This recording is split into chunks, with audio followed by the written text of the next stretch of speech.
everybody. Welcome back to Getting Down with Dave C. and my loyal subject, JT Kirk. What's up, man? Hey, I'm loyal. I don't know if I'm a good subject. I don't pay you enough taxes to your estate that I work on for free. Well, So. yeah, maybe we'll get a bunch of super chats in tonight and help out with that. That'd be fine. Loyal friend. Well, thank you. I think that sounds very Black Panther. Very, I was going to say Ta-Nehisi Coates, but no, that's very T'Challa of you. Yeah. I was watching some kick-ass Doctor Who today. Oh, so the old stuff. In the Spider episodes. Oh.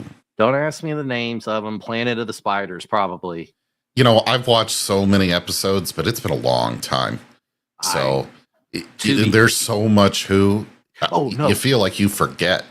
Before you could get to the end, you forget what you saw at the beginning. Yeah. If you didn't grow up on it anyway. Okay, so I barely remember Doctor Who, and it's the theme music, right? Mm-hmm. I barely remember watching some of those episodes. This black and white. It was Hartnell. Sure. Is it William Hartnell and Christopher Hartnell? Don't get mad at me, anybody. You guys know I can barely remember some episodes. Like right now, I'm trying to think. Amok Time is the one. Amok Time is the one where Spock almost kills Kirk, right? William or Bill Hartnell, but yes. Okay, yeah. So I have to even think about that one. That's one of my favorite ones. Mirror Mirror is a lot of people's favorites. Doomsday Machine. That's only because of Mark D. Mm-hmm. Right? True. I know Mud. I like the one with the Greek god dude who was real big and real narcissistic a-hole. Remember that one in the toga? There's dude? Two with Mud, but yes. Mud's girls? Mud's women. Mm-hmm. Mud's women. See? I was close, right? So the thing about Doctor Who, and we'll get to this comic here in a bit, guys, because we only do one now, right? This is the second to the last. It's not Kirby anymore, but it's good in its own sense. And I'm bouncing all over the fucking place. Excuse my language. There goes my monetization. Oh, shit. Damn.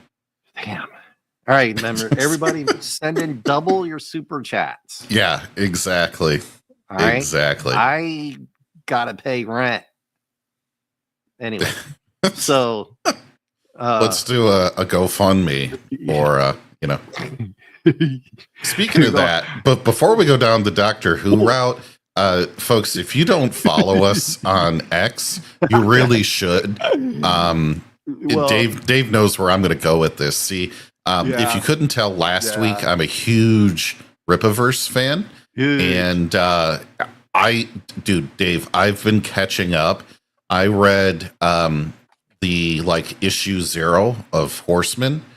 Dude, that is a comic. Good? I still want to know what Bloodruth is like. I might get Bloodruth is on deck. It's next. You like Horseman, huh? All right. I liked Horseman issue number 0. Yeah. And so we're going through there, and I follow Chuck Dixon, the Saska sisters, Eric July, and a couple other folks that write all this stuff, and they're very positive on X. Like, it's refreshing, and so I like or repost things occasionally from them, but then when I post, like, I got my new Bloodruth in. This is awesome. The Saska sisters, who are the big time people on that, like and repost and comment, and I'm like, that is cool. I've never met them. You mean fan engagement? Positive fan engagement goes so damn far. Who would know anything about that? I know. Weird, right? So anyway, you're on X long enough, you see the toxic people. And for some reason, and I'm not going to name them because they don't deserve the recognition, but there's toxic people that just don't like Eric July. And a lot of it is jealousy. It's clickbait. Or clickbait, rage bait, grift bait is really all it is. And Yeah, there was somebody who did a Dave C and went through and exposed one of the haters who there's a new comic released by the distribution network Rip Ascend. So the comic is not Ripiverse universe, like think of it as it's not Marvel, but the people that print for Marvel and distribute for Marvel would be doing that for this comic. Right.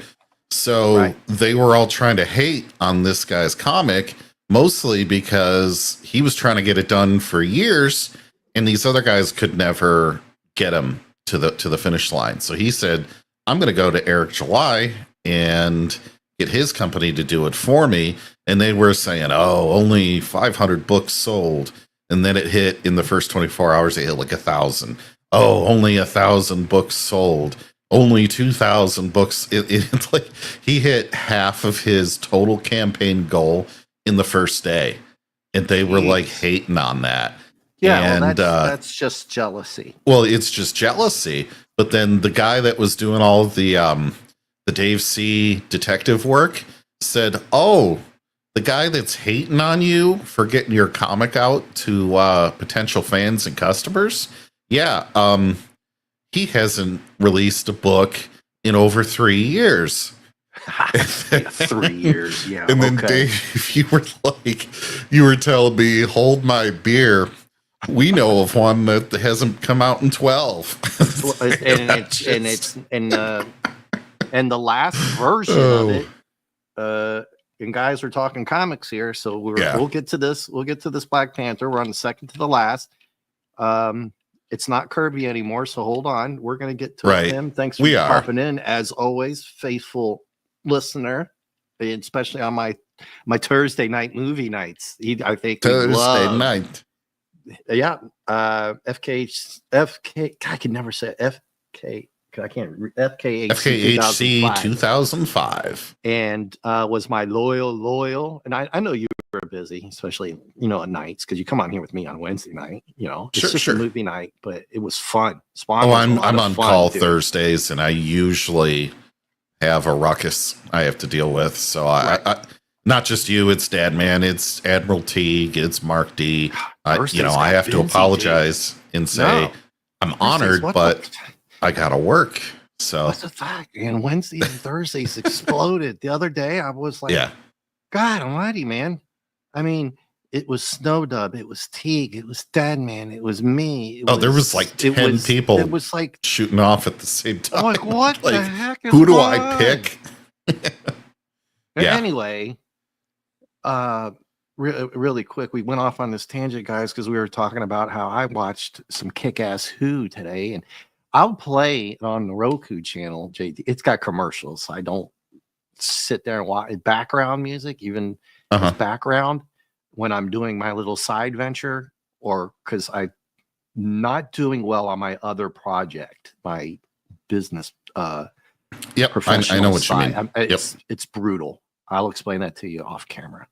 It's brutal, but so I'm doing my other side ventures that you know about, and I'll play Doctor Who background. You know what else I love playing, and I hope everybody is listening to this? Speed Racer on the Tokusatsu channel right here on YouTube. Really? Oh, dude. I never would have thought. I mean, not that you would enjoy it. I'm just saying I never would have thought it was actually there. Yeah, well, they have the live one that's dubbed, right? And they did play the subtitled original Japanese version, which is really cool. Because there's some people out there like, if you watch it dub, and I'm like, I agree with you sometimes, but it also depends on whether or not you do good stuff. And I'm segueing into this in just a second, right? And what I mean by that is Cowboy Bebop is one of my favorites of all time. I have some other ones that are pretty close, but we're talking Japanese anime, right? And not American cartoons, who are outsourced to Korea anyway, for most of our. Which one, North or South? South, I hope. Yeah, not always. Yeah. Even the Venture sometimes Brothers. The Venture these Brothers. guys. Yeah. You watch 7 years of that show, and then you go watch seven seasons, 15, 16 years, by the way, 18 years it took to get done. Go watch the commentaries. Excellent entertainment, man. Excellent, unbelievably good entertainment is to go back and watch the commentaries on some of the stuff that you love. It almost makes you love the stuff even better because you see all the little ins and outs and secrets. Yep. And here's a secret. If you missed this last week, JT, I know you didn't. So let me ask you this. Have you read this week's issue? No, I have not. Yeah. Some technical difficulties on my end. Technical difficulties, yes. The movie tomorrow is The Burbs. It's on my channel. We're doing the Tom Hanks cult classic with Bruce Dern and Corey Feldman. And I love that movie. And last week, a bunch of people were on X were talking about it. I was like, I wanted to do that movie. So now I'm going to go do the movie tomorrow night at 9:00. The Burbs. Love that movie. Dude. Burbs. Have you seen it? No. Oh, it's good, dude. It's 1989. I would have been like 2 or 3 when this thing came out. So I already graduated high school. Well, it's a classic dark comedy, neighborhood comedy. They all live in this little neighborhood, dude. Tom Hanks, Bruce Dern's the military guy with the smoking hot ass wife. Corey Feldman. I always like that. Yeah. You know, yeah. I'm never going to complain about that.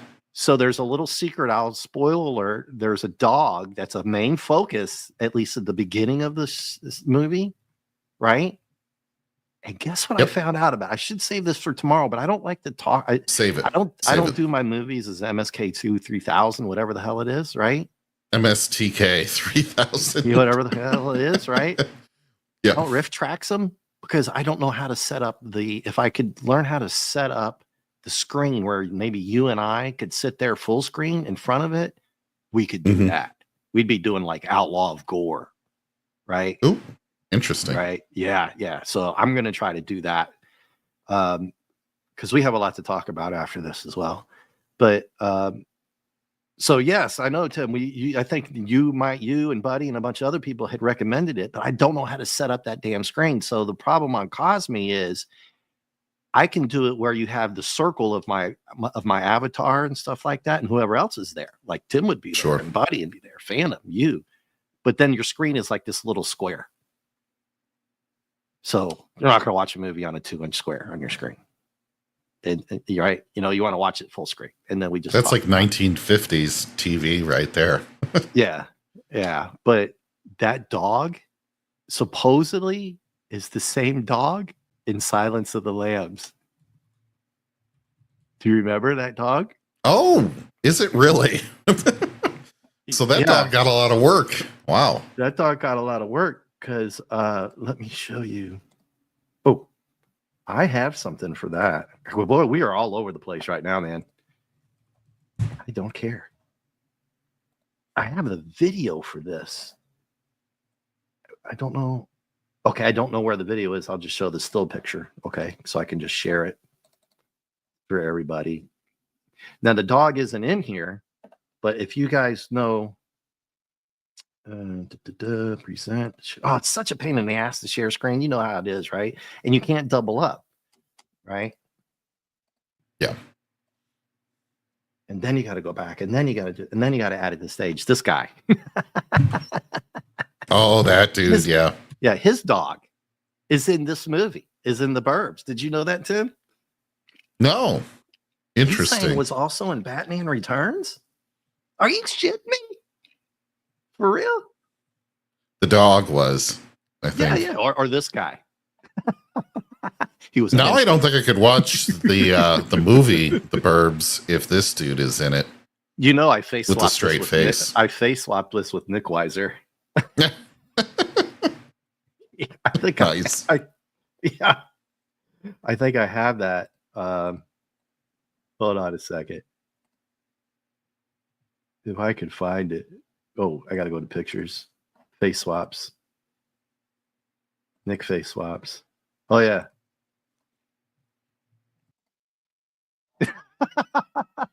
You can tell too. Look at this. Hold on. You know, like I said, It's such a pain to do these. Where'd it go? Now, which one is it? I think it's this one. Nope. It's got to be the other one. Sorry, guys, but this is hilarious. If it's the same one. Oh, yeah.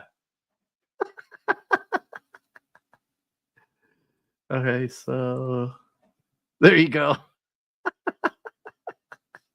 It's still syncing up. Yeah, that's Nick. Nick Weiser. I can't see it, unfortunately. You can't see it? No. Oh, it's over on the YouTube side. It's over on YouTube, so let me go look at it over there. How can you not? Oh man, that is a pretty good insert there. Holy cow, Tim is on fire. So he says that dog is in Batman Returns, and he was in Pee-wee's Big Adventure. Wow. It's the pink poodle. You were shitting me, man. That dog got some work in, dude. Yeah, it must have been good at putting the lotion on its skin. Where it gets the hose. Yeah. So wait a second, JT. You're on StreamYards, but you can't see this? Now it showed up. It took 2 whole minutes to show up. Okay, so you can see the face now. Right? With the delay on YouTube, I saw it on YouTube first. That's just StreamYards for you. Yeah. There's hail to Buddy Hepburn. Buddy, you're missing. We've just been on a rant and all kinds of crazy shit. There's Nick Weiser from Silence of the Lambs. You knew he was a stunt double, right? Oh yeah, in his former life. Oh yeah. Yeah, tuck and roll. There's that's a tuck and roll right there for you. I told you that coffee was going to kick in before we even got into this comic. Oh, for sure. We were because I might have to go turn the AC on. Can you give me just 1 second? Yep. And then we're going to get going. I'm going to go click the AC on. We'll get going on the comic. So, folks, if you haven't already, smash subscribe. Tim, Buddy, I think you probably have, but we get a lot of watches, listens, views on the rewatch. So thank you to everybody that does that, but make sure you hit subscribe so that way you don't miss one of these shows. Now tonight we are doing the second to last issue of the original Black Panther 1977 run that was formerly by Jack Kirby, now done by stand-ins. So we will be getting to that shortly. We just had a lot of stuff we wanted to talk about, and we normally chat in between, offline in the real world, but I've been busy. Dave's been busy. It's been hard to get some chats in otherwise. We did get some, but so we were just like, I got to talk about all this crap in the beginning. So that's why we haven't started yet, but don't worry, folks. We are getting there. And Dave, it sounds like you're back, right? Yes, I am back. Okay, cool. And cool. Well, you will be cool with the AC. It was Pertwee. Just give it a minute. John Pertwee, that's Sean Pertwee's dad, with the Planet of the Spiders there, doing a bunch of jujitsu kung fu crap. It was awesome. Nice. Yeah. He was doing flips and kicks and all kinds of stuff like that. Well, I'm about ready to do some flips and kicks because I just finished a coffee myself, and it kicked in. All right. So let's get maybe I into need to level it out a little bit here. Hey guys, look who's in the comic now. It's the Avengers. Oh, everybody else, because after 14 issues, an incomplete story, we have to pollute the whole thing with everybody else, so you'll buy their comics too. Yeah. Am I sounding a little jaded? No, not after that last comic. Probably one of our worst outside of BSG 14, right? I put it in the basement with that. Yeah. Yeah. It's definitely in the basement with BSG 14, all over the place. Plot lines screwed up. They can't even keep consistency from one page to another. The writing would say one thing, and then that literally the next panel would say the complete opposite. Right? Oh yeah. Yeah. No, I'm not even joking. Yeah. Right, JT? Well, you heard me, you guys, if you didn't hear me going off last week, I was like, okay, Dave, look here at the bottom of the page. It's a different story. This, then this. I was like getting my eyes examined. A or B? A or B? Can you read the bottom line for me? Oh yeah, the bottom line is nothing because people stopped buying your comic after it went to what. So Kirby is gone, everyone, right? And you couldn't tell too much of the difference. I mean, well, you could. Last issue, you're absolutely going to know it's not him this issue. Everything is different. I'm not saying it's all bad. Actually, it's better than last week. But Jerry Bingham is the penciler. Gene Day's the inker. Rick Barker is the letterer. It's every person has a different stuff here, and it's Stern and Jim Shooter's editor-in-chief. So you're going to see a little bit of resemblance, guys, to the BSG series, the original one that we did, because that's who was running that Marvel one too, right? Remember that? Jim Shooter was the editor-in-chief there. So let's just admire the fact that we're getting some Avengers here. So that's kind of cool, right? Because we know Black Panther was introduced with the Avengers in 52. Issue 52 of Fantastic Four, right? 52 and 53. And so there we go. Here is the cover. We're getting one of the more famous bad guys, the Claw. I used to do that with one of my girlfriend's kids having fun. I'd do the Claw. You can scream, run around. But not a bad cover, right? JT, still there? Uh-oh. We lost JT, everybody. Oh, man. JT dropped out? Hold on, guys. Hold on. Let's see what's going on here. I don't know what happened. All right. Well, there he is. Hey, welcome back. Hey, okay. Can you hear me now? Yeah. Okay, great. I lost about the last 20 seconds. I was like, Dave, I'm screaming, Dave, can you hear me? No, I couldn't. The cover's pretty good. You get what the hell's going on with this hot rod bike here you got? Oh, yeah. Other than that. Is that an Indian? Well, I thought it was going to be Kanata. Because, I mean the bike. Yeah, well, he likes to. I don't know it. Well, okay. So this cover tells you a lot of what's going to happen in this story. What he's doing with that bike there is in the plot line.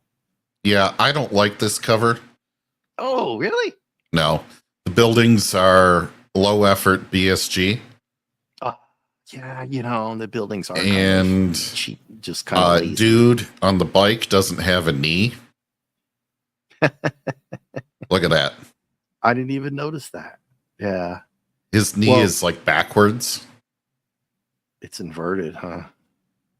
I thought it was Kanata.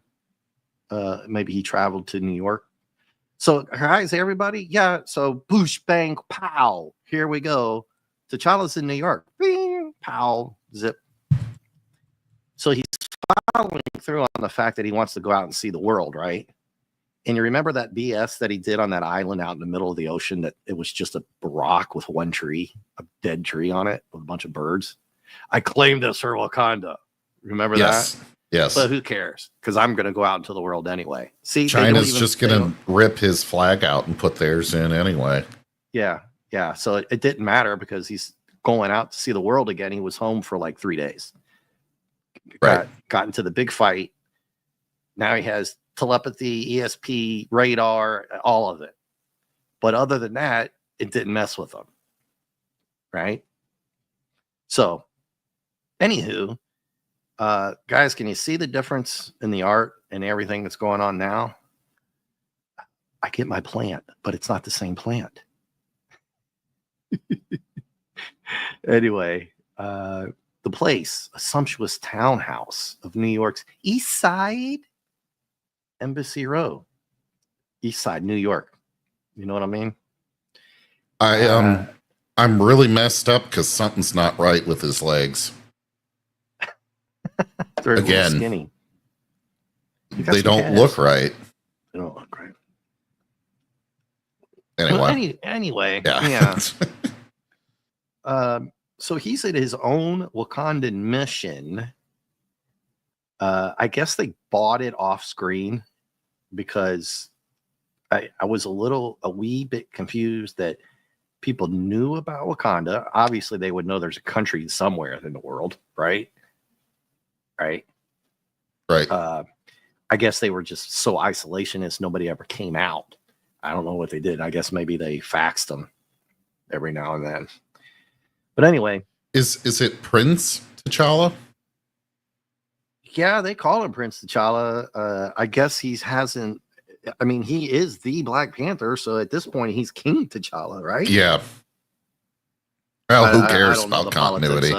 Who cares? Who cares? They didn't get that right either. Right? They like the word Prince, I guess. Maybe gonna hit the clubs. Yeah. Yeah, you guys are great already. He's got bell bottoms. Yeah. Fuchsia bell bottoms. So he's at the Wakandan mission to the United Nations. So they're not that isolationist, are they, JT? Right. And they've got black mold on the curtains. Dude, my hotel before I flew back. Oh my God, that hotel in Orlando was worse. It had holes in it. And dude, I put the chair up under the door and slept on top of the covers. I didn't get up one of them covers, dude. Wow. And I put like a t-shirt over the pillow. I wouldn't put my head on that pillow. Anyway. So, but then this guy says up until a couple of weeks ago, hardly anyone in the world had even heard of Wakanda. So what they did is establish what we were just kind of talking about. They didn't have the mission, which was kind of weird because what we've been seeing about Wakanda, then they go back and explain it Kirby style. You know what I mean? Oh, okay. So they did have a couple weeks ago. Okay. All right. Now we kind of get it. It's a little weird how they paced that. They should have just said, hey, a couple of weeks ago, we opened up this thing and here I am. How you doing? But that's what they did, right? They made it seem weird and then covered up the, your nation may be the most important factor with African policy because we all know why, right? Yeah. Got to fight the commies. Well, they bring that up like 3 times. Yeah. By the way, you didn't know that, did you? No, I didn't. Because you're smart. Well, yeah. And I also don't like commies. So, it kind of works. I like those commies.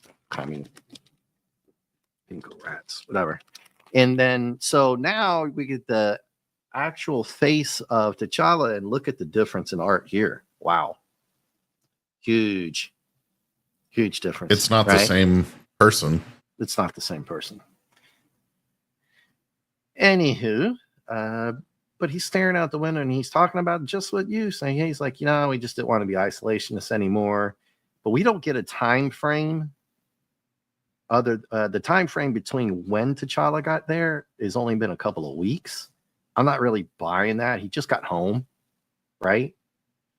Mm-hmm. So I just don't know if he's only going to be like, 3 weeks. I'm screw my country. I'm going to go out and do things. It's 3 weeks, but he's moving quick like Doge. So anyway, I kind of read this like in a Valley Girl voice.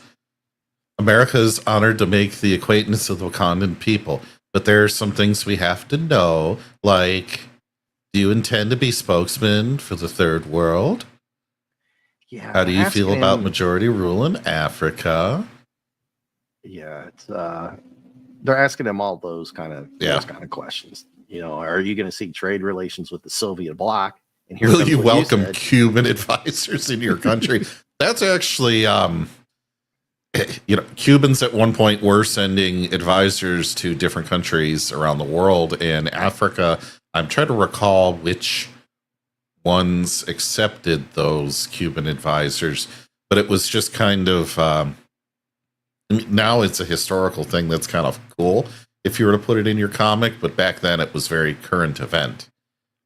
Yeah. Well, no, it was very prevalent back in the day. The Cuban Missile Crisis with Kennedy and all that, which was way before us. But, it was what's funny is it's like America, then you step down to the Soviets, then you step down again to Cuba.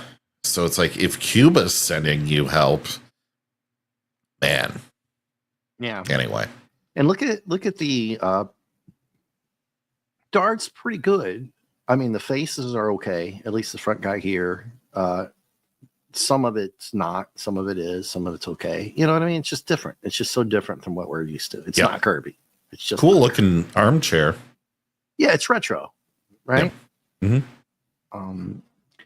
And so guys, I gotta say that JT had some technical difficulties, so I'm going a little bit slow on this. We can read it, but they're just trying to talk to him about, what are you going to do? Are you what's the game plan for you in Wakanda? He's like, yeah, I'll get to your questions later. He basically wants to be Sweden, or not Sweden, Switzerland, rather. Sweden. Yeah, Switzerland.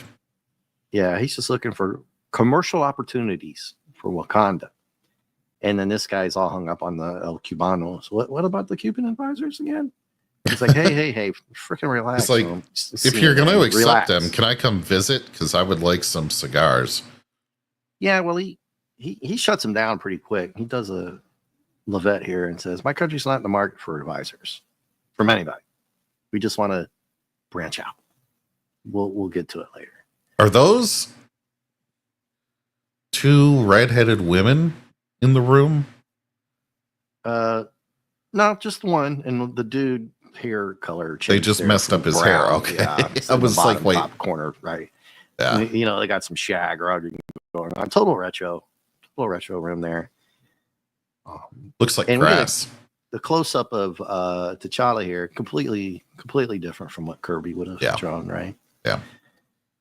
And not like a very careful how I say it. The nose does not look right.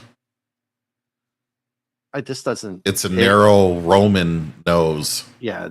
And it's the face. They didn't. It's not him. It doesn't even look like him. Well, from what we've seen, period. Right. Right. So I got a little. I was like, hey, that's so. This guy apparently works at this Wakanda embassy or whatever the heck you want to call it, right? Yep. Emissary, whatever.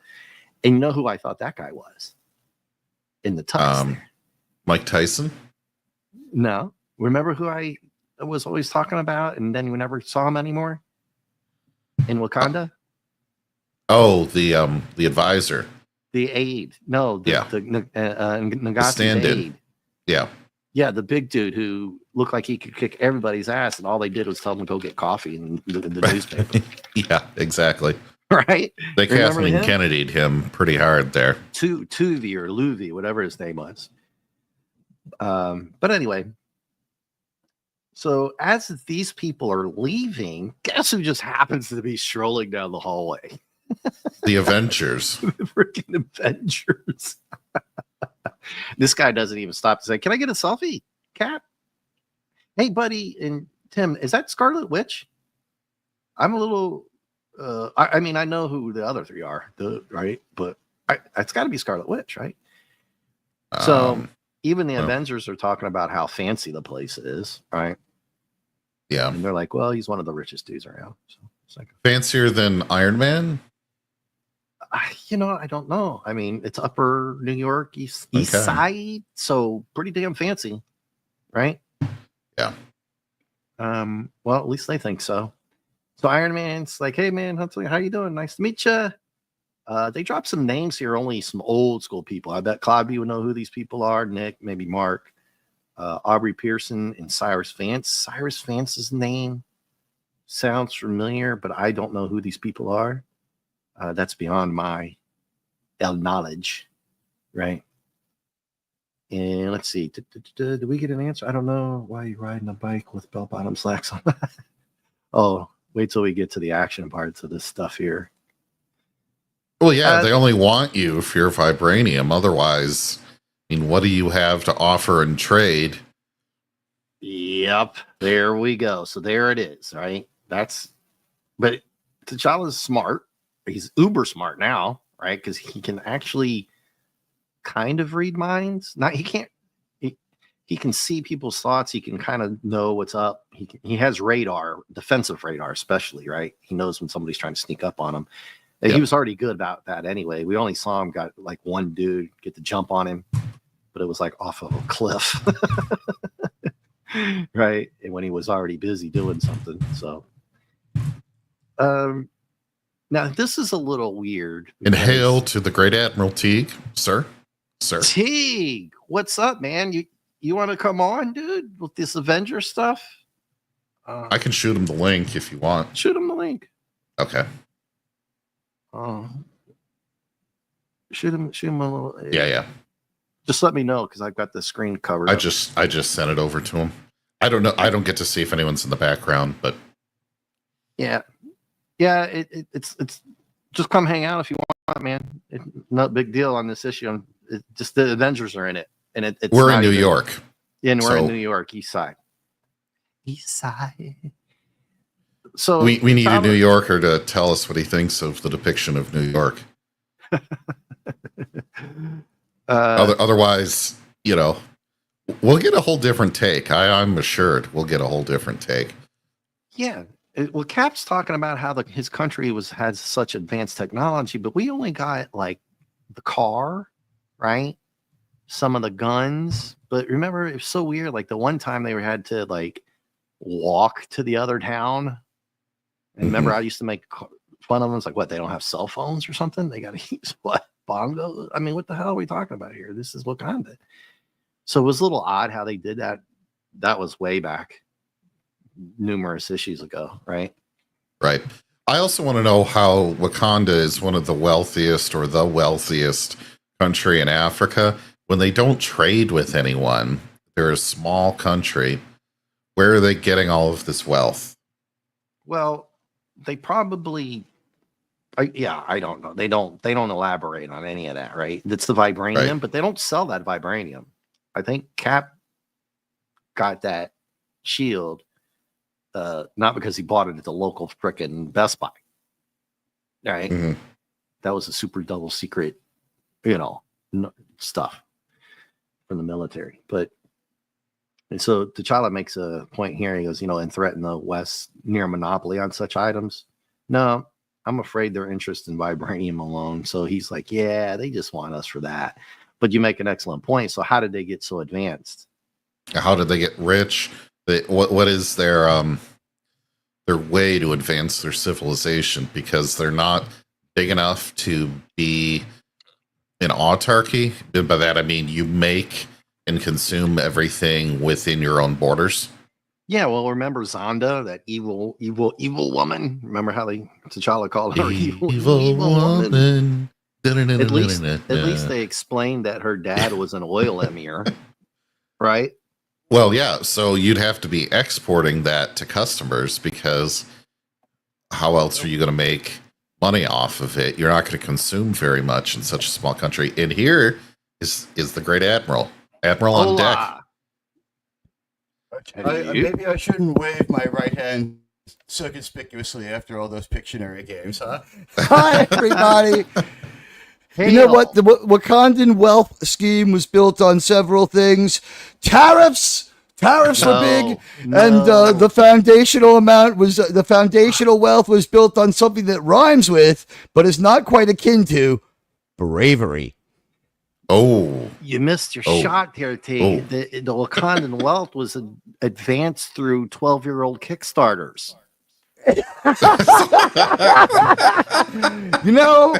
I want to leave that. I'm just going to leave that one alone until you can't talk Independence Day.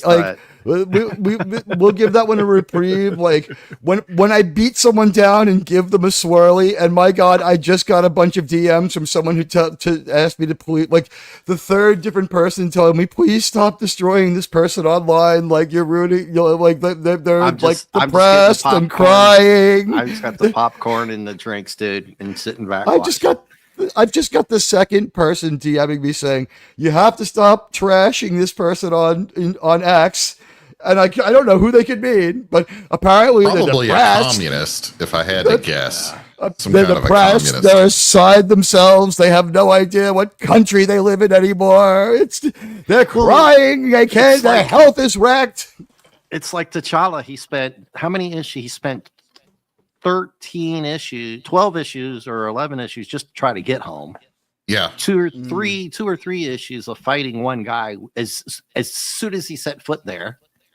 And then he's already left 3 weeks later, a couple weeks later. Well, action is free. It costs just as much to draw the action as it does to draw the exposition.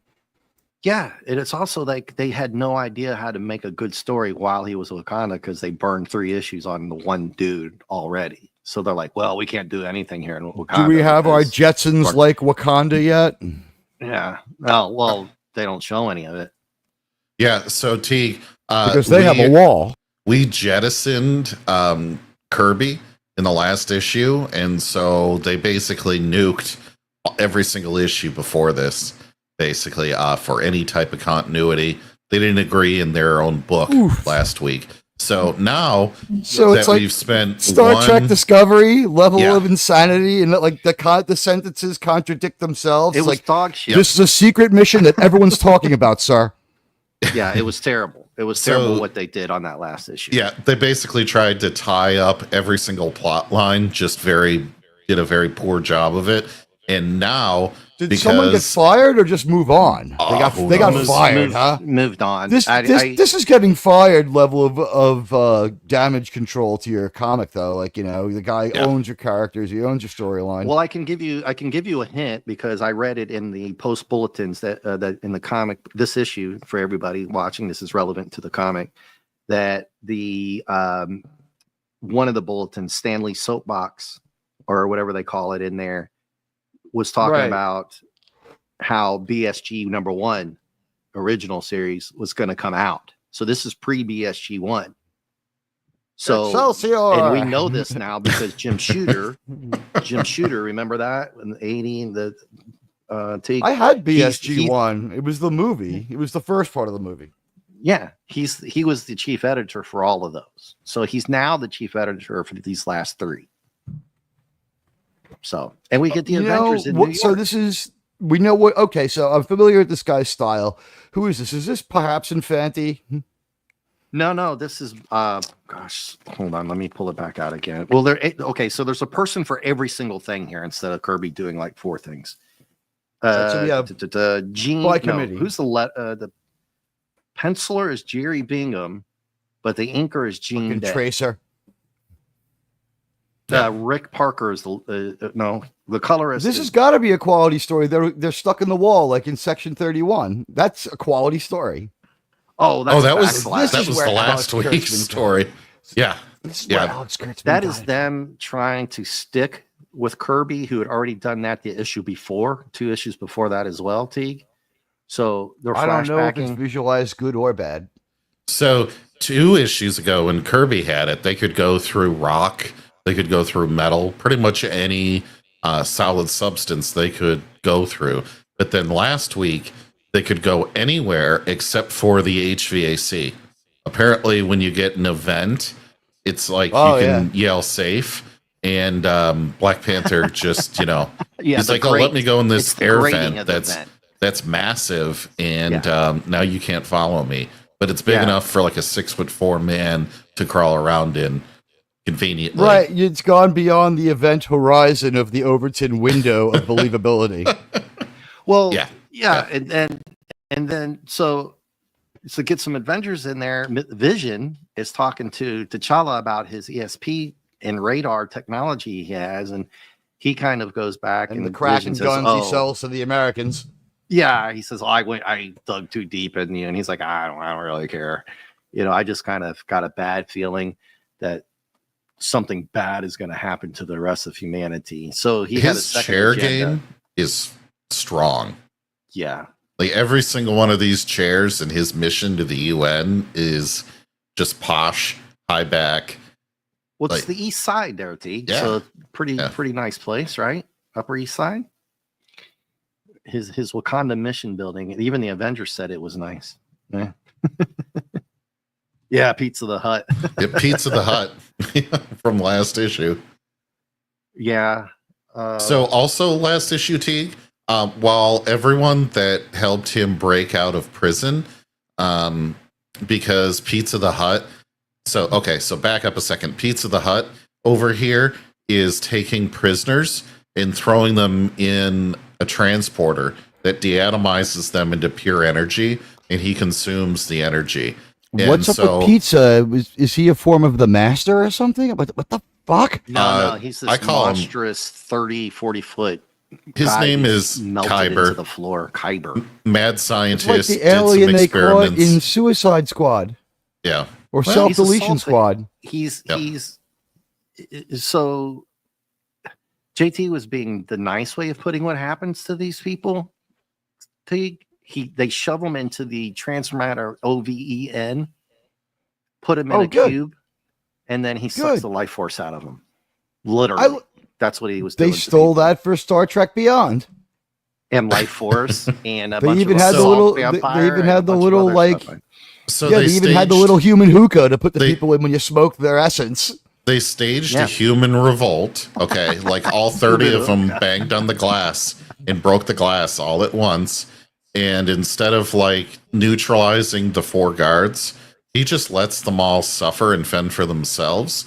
And while they're all getting deleted or captured again and thrown into the OVEN, all of them, he decides, I'm going to go up this elevator, and goes out of the secret lair and winds up on this tiny little like patch of rock on the ocean somewhere. That's it. I think we should call it the human hookah.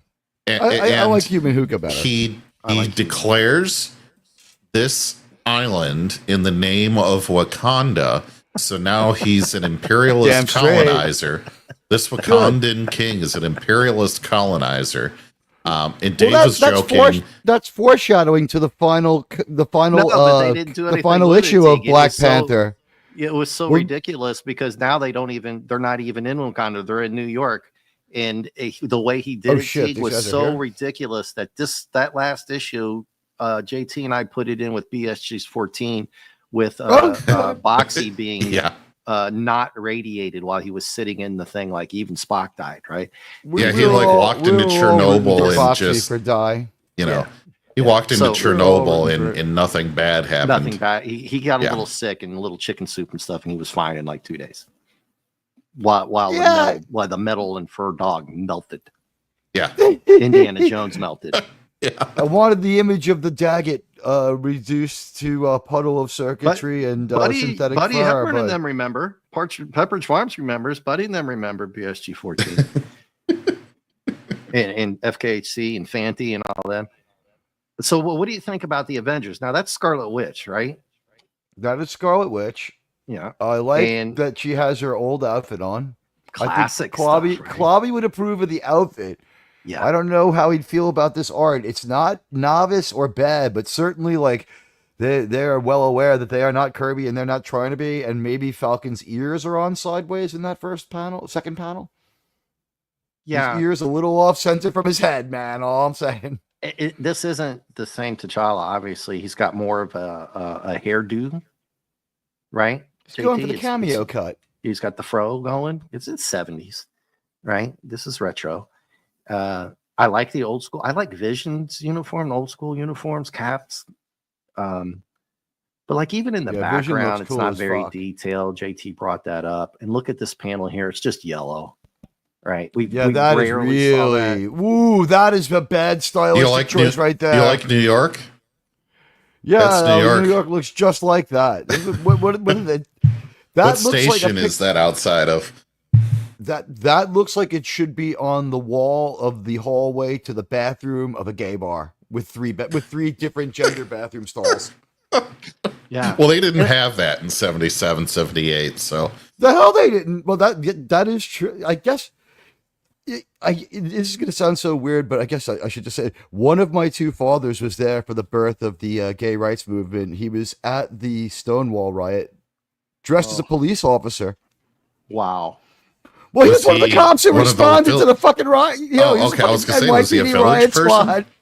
No, he was cracking skulls. He's NYPD riot squad. Oh, jeez.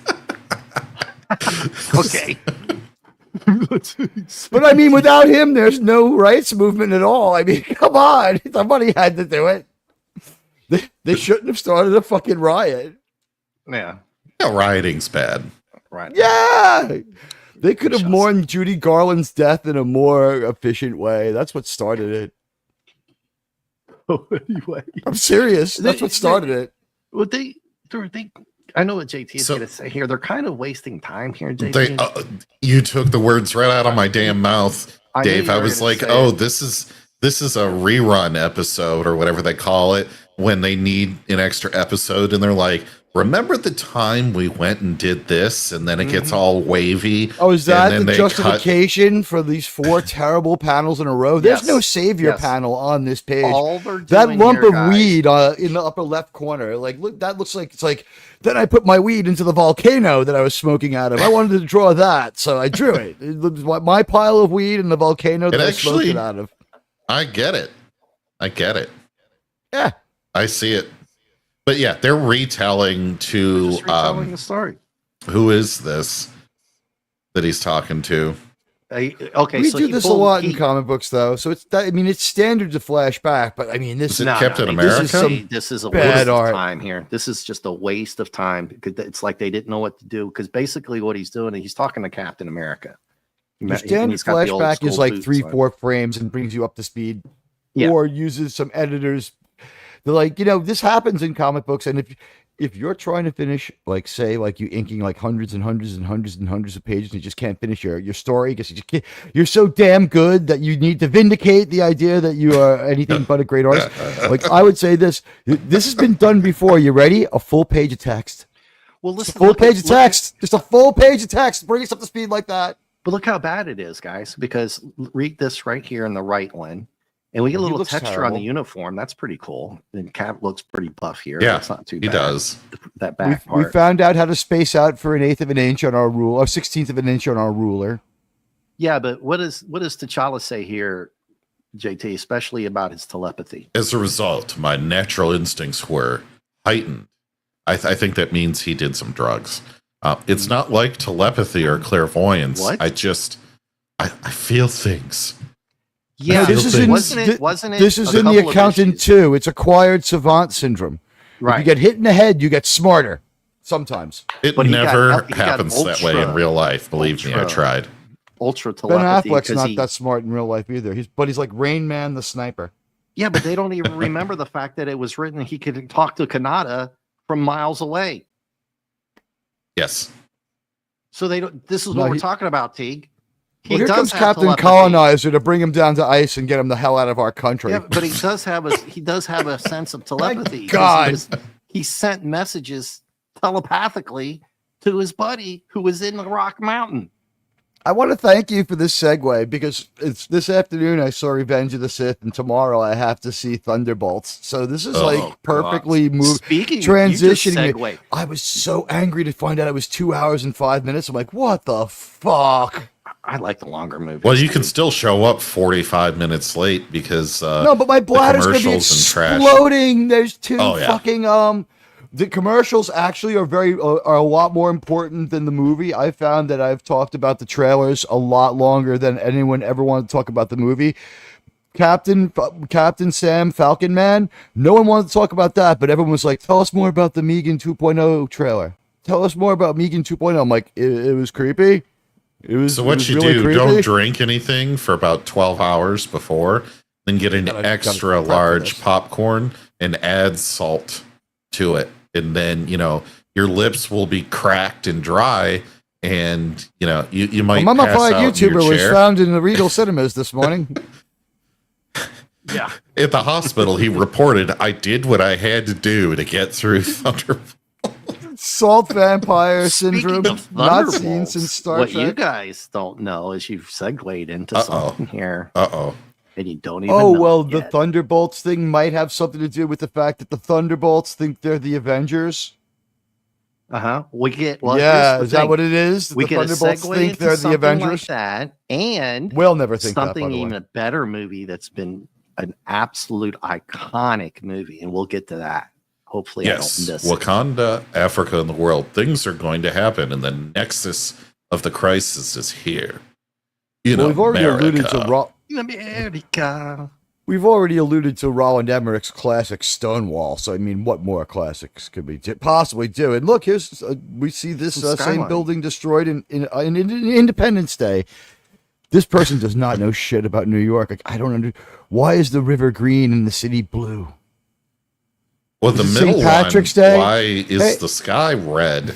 Did they finally vote in President AOC or something? Hey, why is it red like a if communist? they can dye this river green one day a year, how come they can't dye it blue the other 364, huh? I don't know.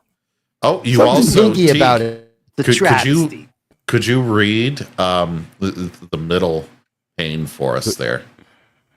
For every Mohammed or Simon Bolivar, there's a Hitler or a Teague or an Attila. And he's crawling up the wall like Spider-Man, but I guess he's using those. So what would possess him to just? Oh, he wants to get to the top of this thing instead of just taking the elevator. So now he's he's damaging the Empire State Building. By the way, Wakanda doesn't have advanced technology like elevators. That was part of the deal for Vibranium. They were going to send Otis over there and hook him up with some stuff. By the way, on the turf of two other superheroes, why the fuck is Spider-Man or Daredevil allowing this? They're allowing this scumbag to run around in their fucking territory. Oh, he's up on the Chrysler building. It's not either one. It's like a bad rendering because like the gargoyles aren't there to tell us. It's like it's the Empire Slur building. And there's rumors they're trying to remake that fabulous cartoon. The Gargoyles. They're trying to remake that. So Disney. I have heard that. Yeah, it's J.J. Abrams Gargoyles though. No. If I'm in New York, in New York and let's just pick the Chrysler building. Sure. Is that looking over the Hudson? Now, and is there a what handholds does the Chrysler building have that far up that he can just? You would have to be digging into it with his vibranium talons. He's fucking up the metal skin of the building. You piece of shit! Get off of that. Is the Chrysler building in Manhattan? Yes. So what are they looking at across the river? That's also a massive skyline. Because it looks like Central Park in purple. I know that's the thing that's so weird. It's so massive, and that's not. Well, you know what it is? If you look at that bridge, if you look at the middle of it, you see how poorly rendered it is? If they had managed to fill that in or darken it, it would have had the slightly more distinct. They tried to make it the Brooklyn Bridge. Mm-hmm. So what the deal is, they're playing a little game here. They put like a turn into the river, but I guess what the deal is they're in Midtown looking downtown. So the river is, they're looking down the east side of Manhattan, and that would be like Trade Center land as we called it in the day, which is in one of the now skylines we call it here. Ground It was Zero. Earlier. I think it was on the cover. I mean, they would be remiss not to do it. I don't have a problem that much seeing the building, although what I tweeted out today about how I feel about doing an entire season of Star Trek about 9/11, you know what? It's not going to fucking happen. I made that decision today. Well, yes, there we go. The Chrysler building is so big that it overlooks both rivers. It also overlooks the Atlantic Ocean. If you look far enough, you can see it. It's right there on the vanishing point, the horizon. Well, if you go to the Willis Tower, which used to be the Sears Tower in Chicago, if it's a clear day, it's Pedro Pascal in the middle frame down there. If it's a clear day, you can see Michigan, which is further away than Russia is from Alaska. But hey, you know what I've seen from when it was there, obviously. But you know what I saw that was really far away from the World Trade Center? The moon. Moon. You could see it from there. It's so tall that you could see the fucking moon from there. I saw the moon. Well, I mean, the devil in the pale moonlight. Yeah. I also saw England. You can kind of see it on the horizon. Jeez. Yeah, you could hang glide to England from the. Oh, you cannot easily. Stop. Very, very easily. It was done dozens of times. Yeah, we should be allowed to that Ferris wheel in London. Well, Black Panther could do it because now he's just Batman all of a sudden. He gets his little skyline, right? And then he decides to just jump. Now, the streets are alive even at night. It's staggering to think that there are twice as many people as here in Wakanda. At least they drew some people on the street and made it look alive. I'll give them credit for that. It's good. There are more extras on that street than there are in 3 seasons of Star Trek Discovery. But look at this guy in the red trench coat. Is it Pedro Pascal? Is he making an early appearance? It looks like everything. Carmen Sandiego, maybe. Now check this out. Yes. Check out the continuity. Walking past Archie Bunker. That JT and I were talking about. So first of all, they completely effed up the whole telepathy part, right? That's not true. He does have telepathy, right? We established that several issues ago. He used it. You know what? The Hut. And now they're trying to refine it a little more. So no. Well, they just said he doesn't have it, and he's like he's almost at the top of the Chrysler Building, looking way down here, so they can see. They did do a good use of time and space. But what does he say? Look what he says here. You know what? I think what we're doing here is we're taking away his powers and re-gifting them back to him in one quick forgettable episode so that we can have new origin reasons for his powers. So he'll be the same guy for different reasons and Kirby won't be able to go to court. That seems to be the only point of this fucking story. Yeah, but this was written by a lawyer. They don't even do that right because they just said he doesn't have telepathy. They did a great job as far as a court of law. Their lawyer was like, yes! Yeah, but what does he say here, man? And with the red coat, oh, it's not unknown to me. How do you know who that guy is if you don't have that kind of ability from that high up? How the hell do you know who that is? He said he had some kind of like sensory powers that weren't like ESP. Yeah, I think they're going to try to strip his powers away and re-gift them to him, but also. Like, maybe they want to differentiate him a little bit from Vision and Scarlet Witch, who are, like, actively reading everyone's mind all the time. I mean, maybe it's just crowded in the telepathic field. Why do they need to talk? Everyone's telepathic. Well, that's the point of what JT and I were saying. They just literally said he doesn't have it. Up above, he pulls the Spider-Man. So... Yeah. Although now, athletically... He says he has it for I think he says... What he says is... if I read that panel right, what he says is he has it, but he doesn't have it the way you think it is. No, and oh my God, they're in Queens. That's the Queensboro Plaza. Okay, so there are two train stations. One is subway and one is elevated. They're both Queensboro Plaza. I was at one of them today. The one that's elevated, if you look towards Manhattan, you'll see the building from Highlander. So like they're trying to make it real. This person has the Chrysler buildings in Manhattan. And now they're in Queens? Well, it's an uptown train.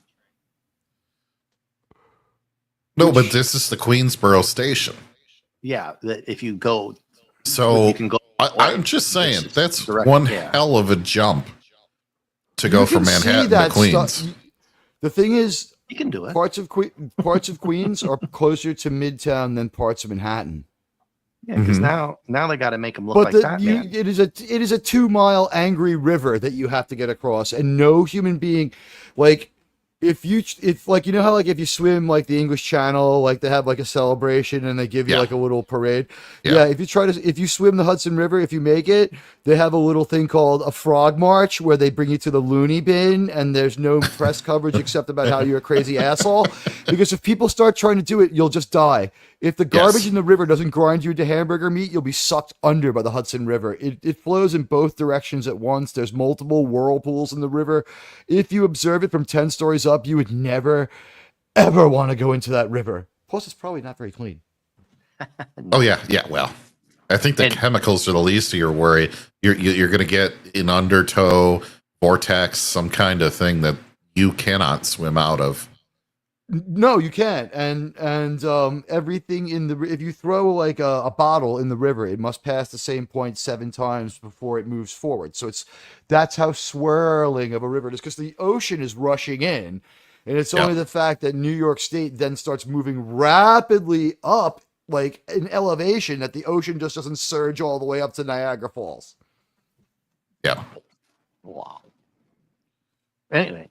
So yeah, he dive river bombs bigger than the Hudson Chrysler River building. is. Honestly, I think the Hudson River is bigger and more powerful as far as wide and power than any river except the Amazon. Like the Mississippi is longer and wider, but I've seen a few other rivers and I've seen the Mississippi. There ain't nothing like the Hudson. The Hudson makes the ocean on a bad day look like no big fucking deal.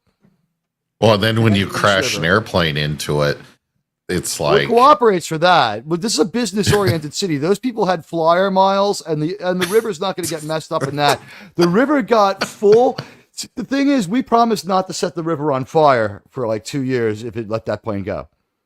Very quickly, we very quickly and very easily got on the phone. There's a phone in Trump Tower in the basement where he just called the river, Old Man River. He said, "Old Man River, listen, my first choice would be me, but I need you to do this for me." Well, these guys are living in a van down by the river because look who that reminded me of. Oh, they're just pushing people in front of subway trains. Is this supposed to be a flashback to the 70s? What's the publication year of this? It is 78. This is all right. So first of all, 70s. this is way too lurid and low effort considering what year it's from. Does this remind you of these guys? Spawn, no, the Warriors. Close. There you go. I knew you'd get it. Oh, so they're coming out to play? Eh? Well, hold on to your Except beers. that the Warriors here are like on their way to City Field, or at this point, Shea Stadium. It's a double whammy coming up. Mats. There's a double whammy coming up. So we get the Batman here, and they're following this guy. That is a total Spider-Man. Batman. Wait, well, but don't go on. Don't go on. It's a Batman trope because these guys are following this dude who he already saw. He's being everybody. Look at that Spider-Man pose on the pole on the flagpole. That is so Spider-Man that I'm angry. Go back up a little bit so we can read. I know Peter Parker. I live in Queens, okay? I know Queens Spider-Man, who happens to be the real Spider-Man, and he would never approve of someone posing like him. I could get a call Pete right now. Right. But he can smell the excitement of the new pursuers. Guys, how does one smell when they're excited? Well, hungry like the wolf? Smell too good. Yeah. Reminds me of the cologne commercial in Rocky 2. So the guy starts walking faster. All right, we can scroll down. I just want to say he can smell excitement from like that's part 10 of his stories new away. Rebranded ESP that's not ESP. Now he has ESPN2. How he doesn't smell he's changed his telepathic and psionic packages. He called his psionic provider, and now instead of straight up ESP, he has ESPN2, and he gets ESPN8, the Ocho, so he can watch the World Series of Dice and Dodgeball. Yeah. And he has some form of limited ability to like read people's minds. Well, he can parkour like the best of them. That's for sure. What they're doing is they're backing off the full-on mind reading and making it into Spidey sense. He's got his Panther sense. Yep, he's got it. Well, he kind of has that. Okay, so he has super abilities already from being just. You got to get some origin stories in, but all that vibranium fight that he had with old dude back home just made it better. And he does have telepathy, which we've established a couple issues ago. And you're right. They just take it away and they're just trying to rebrand everything, knowing there's only 2 issues left. Or did they? Right, JT? Who knows? I will point out Macho Bien, seniors. So the bad guys are following this dude, and Panther's following all of them now because somehow he knows that guy from way up there at the top of the tower, right? And he now thinks that this dude in the coat is going to kick the living shit out of all these guys. So he's right. But these aren't your regular hobos, right? Trying to rob somebody. These guys mean business. Well, at least 1 or 2 of them do. Well, 2 of them. Nice switchblade. Yeah, right? So I just want to say this guy would never make it in real New York because honestly, I'm Italian, and what's funny is that was at the heart of the messages that I was getting about how to stop. I should stop talking shit about somebody. It's like, you Italian motherfucker. I was like, that is great. But I'm Italian, and I'm just going to say right now, anybody can pull out a dagger or push a button on a switchblade. The butterfly knife, the better part of intimidation. You want to make a display before. You may not have to stab anyone if you have a butterfly knife. That's what I carry, too. Yeah, I'm back when I had hair as a kid. I ordered that comb, the switchblade comb. Oh, nice. Comb was cool. Yeah, I had nice. Young Jackals, about that. I have something to give you, but it isn't money. Start the adult music. That's where this comic is going. I'm just trying to deliver a pizza way Batman uptown on Martin Luther King Boulevard. Yeah, so is that Batman Malcolm X doing up on the Boulevard? Hell building? no, it's Terminator X Boulevard. Hey, bring the noise. Power to the people. I'm gonna So have to Farrakhan- cut you. burn. Hey, what's that? Look, holy crud! It's a Hita. It's a Hita. It's a Pulled out the Hita. Hold on. Let me translate this page. Ready? Here we go. Now, Farrakhan's a prophet that I say you gotta listen to. What he can say to you, what he's gonna do. What he Follow gonna for do. now. Hail all the people say, get up the miracle, pump up the lyrical. Black is back, all in. We're gonna win. Check it out. Here we go We go again. again. I have Bravo! that. I've got that in my repertoire. Tear So- it up. Well, this guy, he says he's going to cut him. He's like, no, you're not. So this guy here does. You got Mr. CD. Plinkett. His face. What's wrong with his face?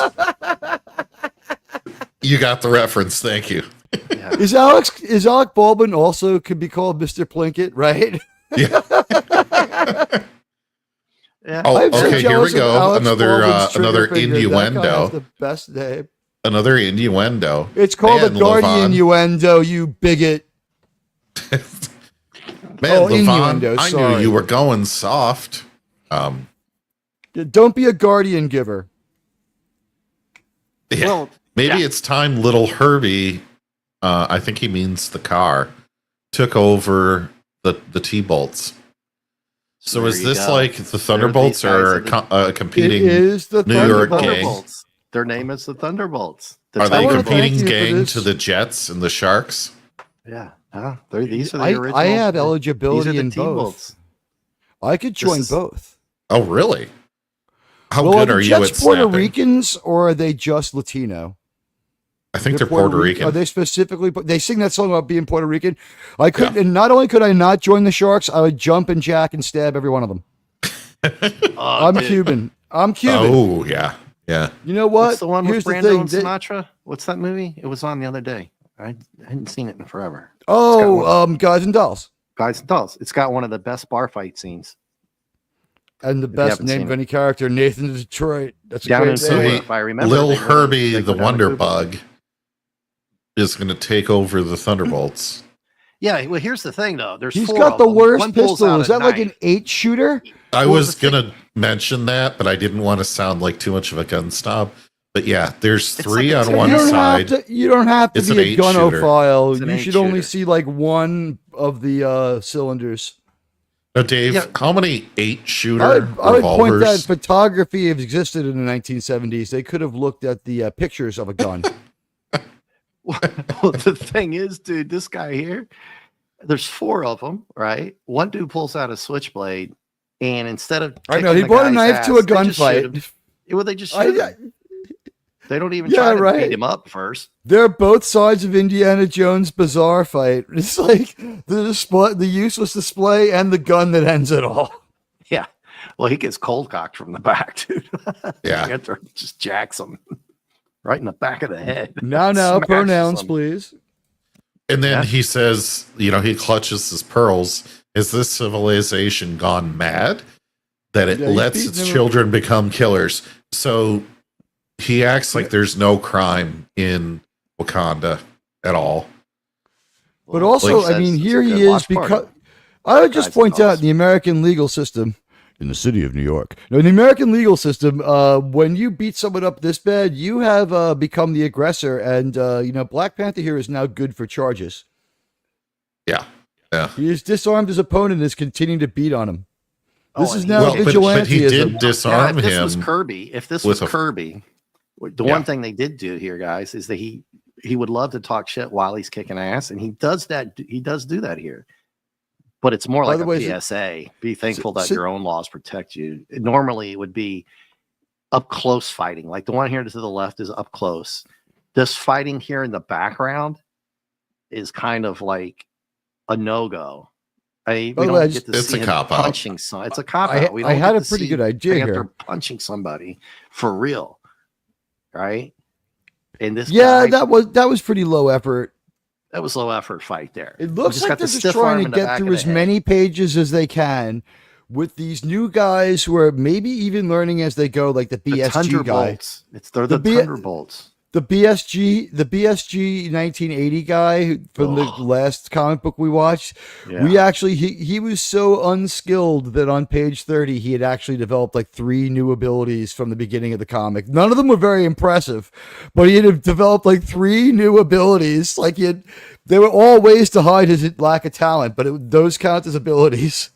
Yeah. So this next thing, we add yet another convenient device for the plot. This Iron Fist or something? No, this is a new, it's brand new, invented in the middle of a fight implement because we need convenience. It's some kind of weird horn that came off his arm. It's still vibrating. So there's some weird vibrator that he's got. It makes him feel like he should use it. Well, I don't want to know how he's going to use this vibrating rod, but he does anyway. He does anyway. So he holds it like a shake weight, and then there's a sonic blast that knocks down everything in its path. But T'Challa takes the brunt of the blow. Now, the way this is drawn, the sound waves, which would in fact go in every direction, but the sound waves are going equally out of the end of this device. So Han Solo lookalike in the bad Levi's, he would get effed up just as badly as everyone else. Yeah, it's the direction of it. I'm no expert. You know, there are some that would say you could use sonar in space. I'm just saying this is not a weapon that we've seen before. Yeah, and the thing is, they're like, oh, Black Panther caught the brunt of it, but those other dudes are sitting right next to him because he was just fighting them, right? It's not like they're 30 feet away, right? They're right next to him, so he's knocked out cold, even though he has superhuman abilities, and they all get up and recover. They're kind of effed up, but old dude here is going to plug them on. He's like, how do you know he's deleted? You don't. You don't. We're just not going to let this dude here take out T'Challa. That's the end of the show. What is he holding in his hand? That does not look like an 8 it's like shooter. the magic spittoon or something. What the fuck? Well, no, now the weapon's like only a 4 shooter, or now it looks like a 6 shooter for the chamber, but now it's like it could be a different. It's gone. Completely different gun. It could be a different weapon. No, I see what they did. The back half's like it's supposed to be in shadow, and it was a bad choice that didn't work. These guys are like not up to making this comic book. They're just a little bit too unskilled. And Tig, you remember some of the old shows that we did on Hungry Boy, JT, and I hadn't met you yet, to be honest with you. I mean, I knew you with the Star Trek and stuff, but through JT, that we had talked about how sometimes these people and Buddy and Tim and if Fanty is here, they would know exactly what I'm getting ready to say, right, JT? We always bring up the fact, because that's an excellent point you make, that aren't there people sitting around thinking about this stuff? Jim Shooter, you know who I'm talking about, right, JT? Looking at you, editor-in-chief. And then we always used to think, well, we don't know, because one of the best BSGs we did wasn't exactly because the comic was great.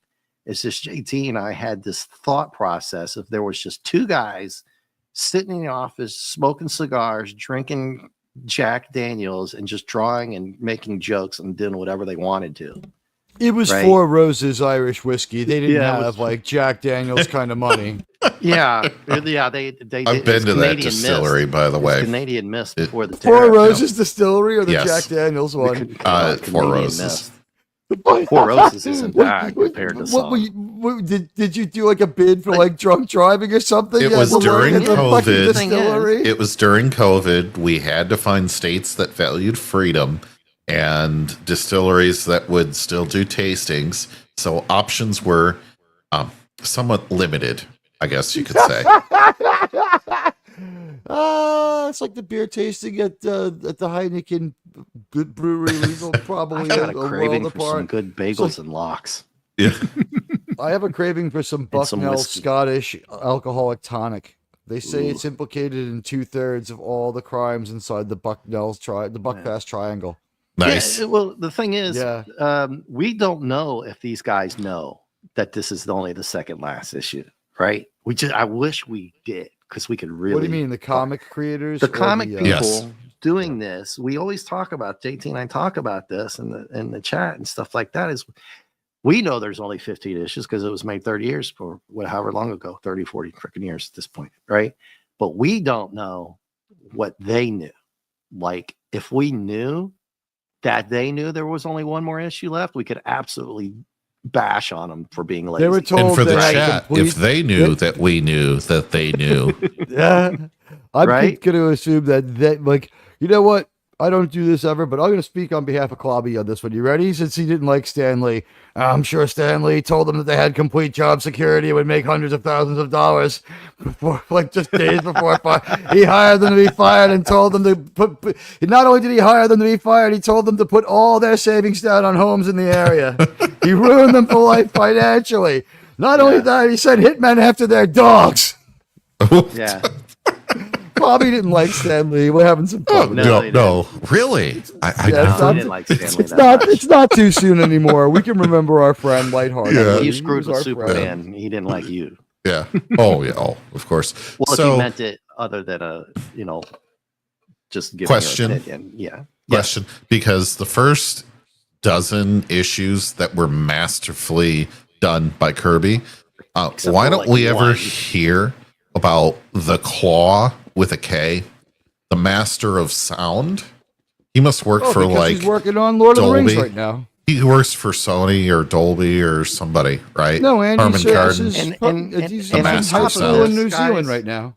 On top of this, Jungle Action, which preceded this from another guy, I can't think of his name. Maybe Tim or Buddy would know his name. By the way, that's on an auction on that site right now. The Jungle Action, the whole run. I don't think I'll try for it, but he was in the city, and we brought back to the city. This was my whole point of they couldn't come up with anything out in Africa, Wakanda. They had to come to New York because that's what they thought would draw. Well, Africa's such a small place that, or Europe or Asia. They could have just or gone to the African South embassy and asked America, for help. or anywhere else, right? But the Claw is a well-known bad guy in the Black Panther lore. He's not well known. I know of him. I don't know. Well, he had much all those about years him. with the One Ring. I mean, come on. Yeah, he's not. But this is the first time we see him. He's not Craven the Hunter, well known, but he's kind of a little bit known, I guess. Unless I'm getting mixed up with This guy somebody looks else. like somebody like used vision until he was down to one little bar of battery strength, and then just kept on using him while like all the users were like, turn off your Wi-Fi. He's like, nope, I'm gonna keep on using vision. Yeah. So we meet this dude who is not human, right? And Panther does know the guy.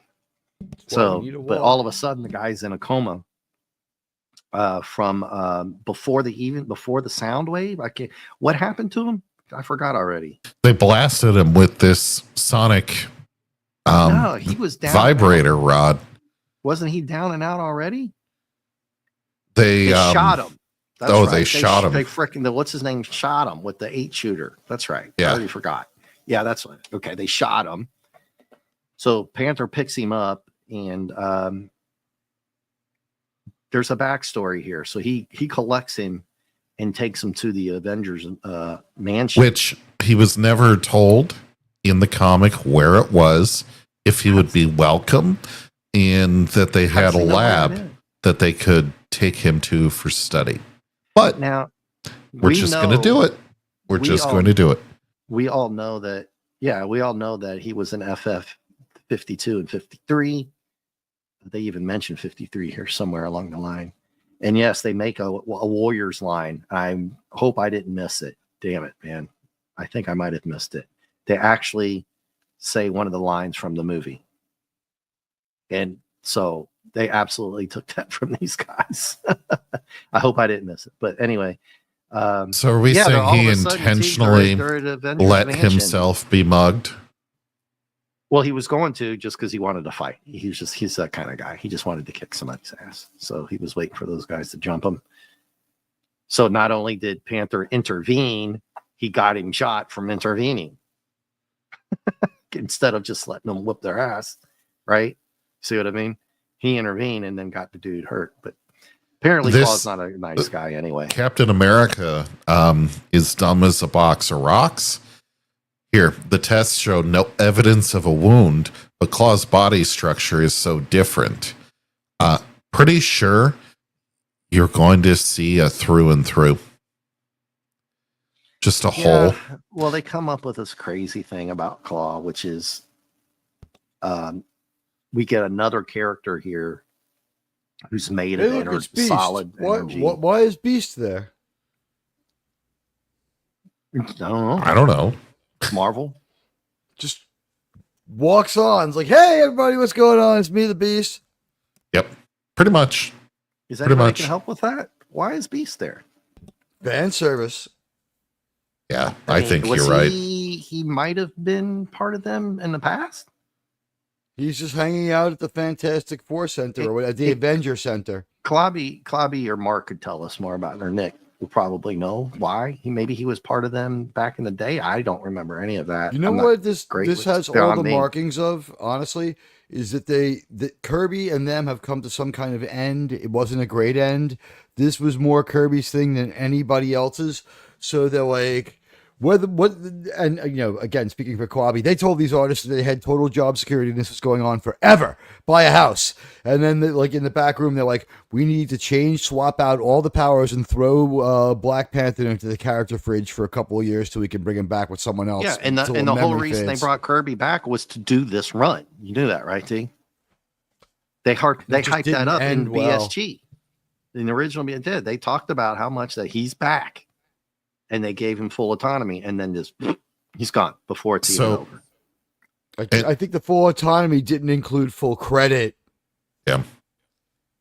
Here also, I want to point out here. Pause, Dave, on this. We can destroy this whole character in 2 seconds. Amazing as it seems, he is composed of solid sound energy. The bullet must have passed through him. Okay, if you are sound energy, the bullet would be like energy is a solid is a state of matter. Now, I heard that you had to have matter and energy converted from one into the other. They're not the same thing. You cannot have solid energy, and energy will radiate outwards. Right, but they're not the same thing. Yeah, and as far as we know, matter is one, energy is another. So you can't be solid energy. Guys, it's comic book energy, please. Yeah, it's comic book energy. So they pass it off as energy. It went through him, but the shockwave kind of messed him up. So it did kill him. Well, you know how we're gonna delete this guy. Just put on some noise canceling headphones and kill his brain. Because the background wall is just light blue. There's nothing guy else from back the there. If anyone cares, the guy from the alarm is dead, which means that there was only a couple of more fake Bonos left out there. and there's no wall art except for the big screen with Beast here. And they did do a lot of attention to Beast. Well, yeah, no, that's because these people draw Beast and Cap and Iron Man. That's what they don't draw then Panther, which is why Panther looks like shit in his own comic next to Cap. He's getting put in the character fridge. I don't mean he's getting fridged. I mean he's getting put in the character fridge. There's only one more issue left. Well, they're not. I mean, to truly fridge him, they would have to have created him to kill him. Is the definition of a fridged character? It's like they were created just to die, so the other character could feel bad. He's not going to be truly fridged. He's going in what we call the character fridge, where first they're power washing off the Kirby traits. They're re-imbuing him with the same traits from a different origin in a bullshit story that makes no sense. Then they will end this in the next, comic in the next issue is what you're telling me. Mm-hmm. And then like 5, 8, 10, 12 years from now, whenever Stan Lee gets around to it, because God knows he sold his soul to the devil, according to Quavi, he was going to just bring it back, and he'd be like, see, like, like Black Panther, like number 17, and it would have this story, and he'd be like, wow, the art sure has improved since the old Black Panther stuff. That Kirby guy was terrible, because like no one would really like look, geez, this Jack Kirby's guy, he sucked. They brought him back. Might have been intentionally defamatory, to be honest with you. And eventually he actually marries Storm in one of the series. So he made a couple other series later on, just like you said. Yeah, I didn't approve of him marrying Storm because I thought Storm was, maybe just not his type. She had a Bahamian accent. Why she would have any loyalty to Wakanda is beyond me. Yeah, and well then, so now all of a sudden, JT, and we just talked about how he just left home. He just got home, then he left home. Yep. Now he wants to go back for Claw. For random reasons, because the whole reason he came to New York his father no longer matters. So, but I found this random dude while I was hanging up on the top of the Chrysler building. Goddamn dies in front of me, so I'm going to change my life. Well, yeah. I don't know why you want to take him back to Wakanda to stand trial. You should killed his dad. Send him to El Salvador. You should send him to El Salvador. Really, this is kind of shades of Civil War here. Yeah. Well, it's a reference to the fact when I was talking about how Claw is known, Cap brings that up. So Cap knows who Claw is. Did you guys catch that? No. Yeah. In Wakanda, after all those years, you're going to take him back there? Now, why would Cap know that? Why would Cap know that? The whole world just learned about, as they said in their own comic, 10 pages up, the whole world just learned of Wakanda 2 weeks ago. A couple of weeks ago. He knew the young Claw, though, before he got frozen. He knew Claw as a young kid. That's what it was. He used to babysit for Claw before World War II. Yeah. Sure. Claw's from New York. So he wants him to stand trial back home because he actually murdered T'Challa's dad. Now, does this look like you sit down during most of your trial? Does this look like the wealthiest nation in Africa? Yes. In the real world, or in the real world? Yeah. Okay, so you south of northern Africa, 30s, young, probably 32. From the way that mask shows maybe? up, no wrinkles, I'm going to say anywhere from 18 to 25 to 28. A good point, Dave. How late can it be if they've got a Thompson that they're one-handing somehow with no buttstock on it, and then you've got what looks like probably some kind of AK again without a buttstock, right? But referring to the fact that Wakanda was so isolationist, they still have spears while the world has automatic machine guns. We have sci-fi machine guns, I think, is the deal here. But you would not have this kind of weapon in T'Challa's father's period of time. No, they should be clubbing those Wakandans to death the old-fashioned way with sticks and clubs and knives and muskets. That's my point. There's no timeline to explain it. It should be bolt action or lever or lever. I would like to see maybe the Romans beginning the oppression of the Wakandans. I think that would be fun. That would be kind of. I'd like that comic. Mass crucifixion, right? T'Challa. Crucify them all. Yeah. You need something to light the T'Challa is way. old enough to remember this. This isn't a flashback where he says 30 years before I was even born, my dad died later. He was a kid. So wait, so T'Challa's 30. It's 1975. He was born in 1945. 30 years before he was born, so 1915. But they had handheld automatic weapons? Yes, that's my whole point, T. That's our point, yeah. So, but look how old he is. He's not a kid. He's a teenager at least. In 1915. Yeah. And they have sonic waves and automatic machine guns, but Wakanda has sticks. They really didn't even have that in W2. I mean, you had the STG-44 that Germany had, but in the Thompsons... 20, I remember when I was issued my first Sturmgewehr 44. We took it to... What? We took it to the Ivans that day. I remember the other guys in the division, and I said, Carl, Oogie, Dieter, come with me. Let's go delete some of those Red Army guys. And we were plinking them from like a half a mile away. It was great. Great stuff. Great memories. You never feel closer to these guys. I see all of them when I go to South America now. When Pope Benedict was Pope, that was great because he was in the unit. He was in my unit. Yeah, he transferred over from the anti. Well, Pope Benedict was pretty deep in World War II. Yeah, total outright fucking Nazi. Yeah. I got in trouble on Tony's show the other day. He was having a panic attack that people were being too edgy on his show. So I was like, I have an idea, Tony. And this was actually much less edgy than what was going on. I was like, let's do imitations, okay? You do your Palpatine because you sound like Pope John Paul II, and I'll do Pope Francis, and you be Pope John Paul II welcoming me to hell. Ay, Juan Pablo, muy caliente. And it's like, no, please, my channel. Now, I just want to point out more errors here. And we are having fun with this, though. We are. I mean, we're not. But it's Kirby, just unreal. Kirby never wrote like this, and you can tell because he watched and believed his father was brutally deleted. But that version of deletion, if you're in a battle, is not technically correct, right? Well, you can't be deleted with the M method. And I'm really trying to get around the algorithm here. What's important is he has his ghetto blaster. He's got his ghetto blaster, and he's ready to listen to Cameo or maybe Earth, Wind, and Fire. Something like that. The Gap Band, dude. Can boogie. Everybody downtown. on the board.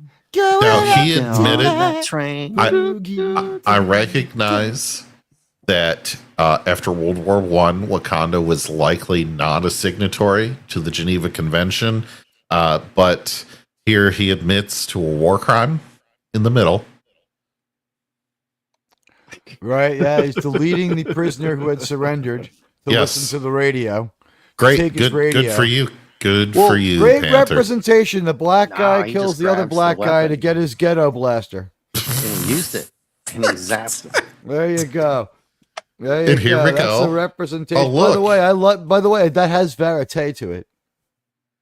Is this Elon Musk in the next image here? No, he played that guy. He paid that guy to play the video game for him, and it just blew up on him. Yeah. Unfortunately, he was playing. Oppress the Black Panther. Oh, hey, look, we have Iron Face down here. Ironheart in the bottom part of the page. Well, that's Claw. You guys get that dude right there. Why doesn't he have? This is back before his arm got punched off. Well, but his teeth are real teeth. They're not vampire fangs. Yeah. Well, he was human, right? So that's how. That's the origin. So you're getting an origin story here. It's okay. Now it's actually okay that he's from 1915. My problem's with 30-year-old T'Challa being 86 years old at this fucking point. Just let it happen, T. Just T'Challa should just be sitting in a park playing fucking chess with another old guy arguing about the Mets. Well, they are in New York now. Well, for 2 minutes. They should be hanging out with Jeff Goldblum's father from Independence Day. They should. He would still would have no job. He'd be like 30 years old. He'd be like, my son, is he worth it? No, come on, let's play some chess. Wait, hold the effing phone. Hold the phone. Oh, with the help, Tim, what am I bad? Why is Ironic Man in there? Okay. With this is BS. They are totally just nuking this character. We've had how many? This is the first run of Black Panther, right, Dave? No. We're throwing every single person we can into this comic for with the help of the FF. Yeah, that's I defeated 52, him again. 52 and 53. That's where Black Panther was originally introduced. So they make reference to that down here in the bottom. So you've got the Avengers and the Fantastic Four. That's why Cap knows who Claw is. This entire comic that we're reading today is planned to be one of these enticing little boxes to tell you the story. And someone bought this to find out how this happened. And they're like, the fuck? Sucks. Yeah, well, they're trying to tie it into another silent walk-on. it just doesn't work. I mean, but another silent walk on. Like, why would he be wearing his Iron Man face just walking around? Just doing his thing. That's not Iron Man's thing. No, I know. That's Doctor Doom's thing. Well, Doctor Doom likes to wear the mask. So we didn't get our own story here. We got a recap, and now we're into name dropping after a page of lazy combat in Queens. Remember, Dingles. Well, yep. We're gonna get some combat in New York here soon, real quick, because he's like, I got to go get that horn, that sound horn. Okay. So yeah, they do that. The one thing they're getting right is at least they have New York accents. We can imagine that has gone right. Yeah. All right. So, by the way, Cap is from Brooklyn, so he's not really from America. I don't know why a guy from Brooklyn gets to be Captain America. I just want to point that out. Well, the current one gets to be Captain America, even though he's not too.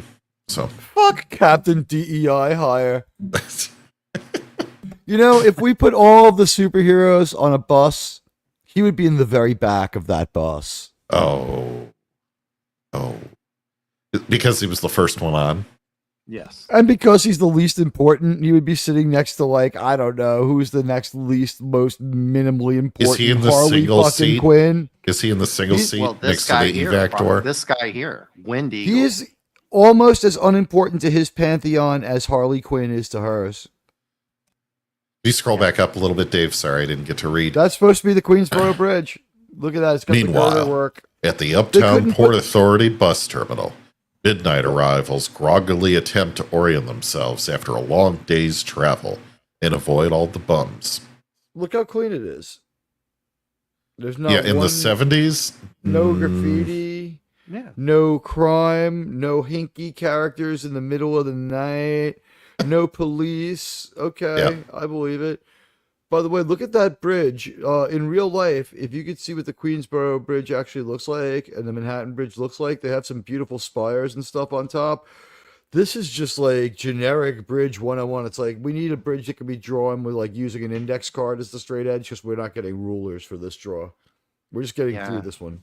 We're getting through Monica Lynn. Either Monica Lynn, Kevin Trueblood sounds maybe kind of figure. I think he's Justin Trudeau's cousin. Is Trueblood a reference to maybe the Yahtzee board game?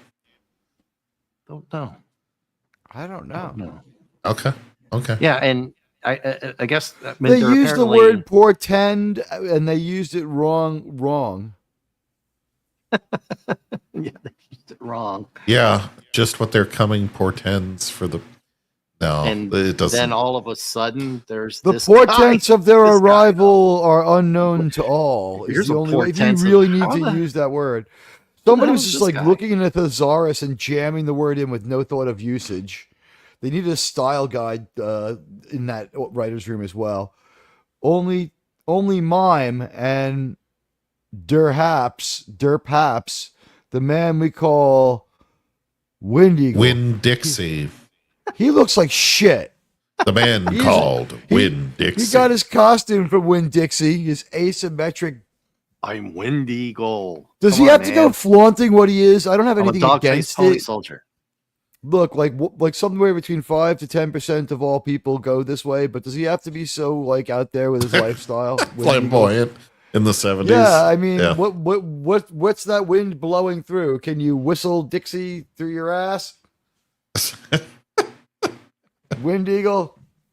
Meanwhile, in an abandoned tenement next to Teague's apartment, about 20 odd blocks away. On the other side of the wall. Yeah. Come on, Herbie. Lay it on him. Listen, Herbie, I don't want to get mixed up in... Wait, he's black. Listen, Herbie, I don't want to get mixed up in this. Bull jacket, boy. You're in it already. Don't try to play dumb. I went to New York City High School. I don't have to play dumb. Wait, there's more. There's more. Remember that Stratocaster we sold to your band? Cheap? Where you think it come from? The Thunder Thighs have been nice to you. The Thunderbolts have been nice to you. Now you owe us. This is different, Herbie. This is different, Herbie. I can't. You ain't listening, boy. I'm not giving you a choice. I'll do what Herbie says, or Herbie will waste you. Ow! Listen, Jackie. I got the electronic know-how to build me the weapon I need. You gonna build it? Dig? Dig, I had no idea you could speak Jive. You know what? It's a sub dialect of American. Yeah. Jive is a sub dialect of American, as is English. Yeah. Well, but what the angle they do here, man, JT, you're not gonna like this. It's gonna be hilarious. Good, that weird sound horn is over there, along with the best stolen audio electronic junk that money could buy. So 1977. So that's what that object was that they used before. Well, he thinks that's what it is. Right. He thinks it. By the way, the car sound horns in the 70s, if I remember correctly, were like a flat disc that was like 1/3 the thickness of a hockey puck. Yeah. So I don't know what this guy's damage is about all I'll need, actually. So he's going Well, they're very musical people. But could you explain to me why he would have to make a weapon when it already is one? Right. I think the deal is he's either playing dumb or he himself is new to this information. Well, wait till you see what they do with this shit. The night wears on, and the uptown girls on the streets can almost be called quiet. It's so crazy what they do, dude. This is their least unbad frame. They tried a little harder here. For Uptown? I'm not saying it's good. It's not great. There's Spider-Man. I mean, Black Panther. Where's all the traffic? I mean, there's a little bit. Harlem? I didn't realize how much I missed this part of the city, said no one ever. Its raw spirit still seems to fill the air. I mean, there's people in detox for heroin right now missing Harlem. So, no, let's harp on plenty of heroin addicts and crackheads miss Harlem, I'm sure. If I know that's where I go to get the high quality crack, to get the Harlem count instead of the, in Queens we invented bass rock, we got the best, but it's in Harlem they give you a larger quantity of it. I see. And you know what? And they'd say, "Hey, white boy, what you doing uptown?"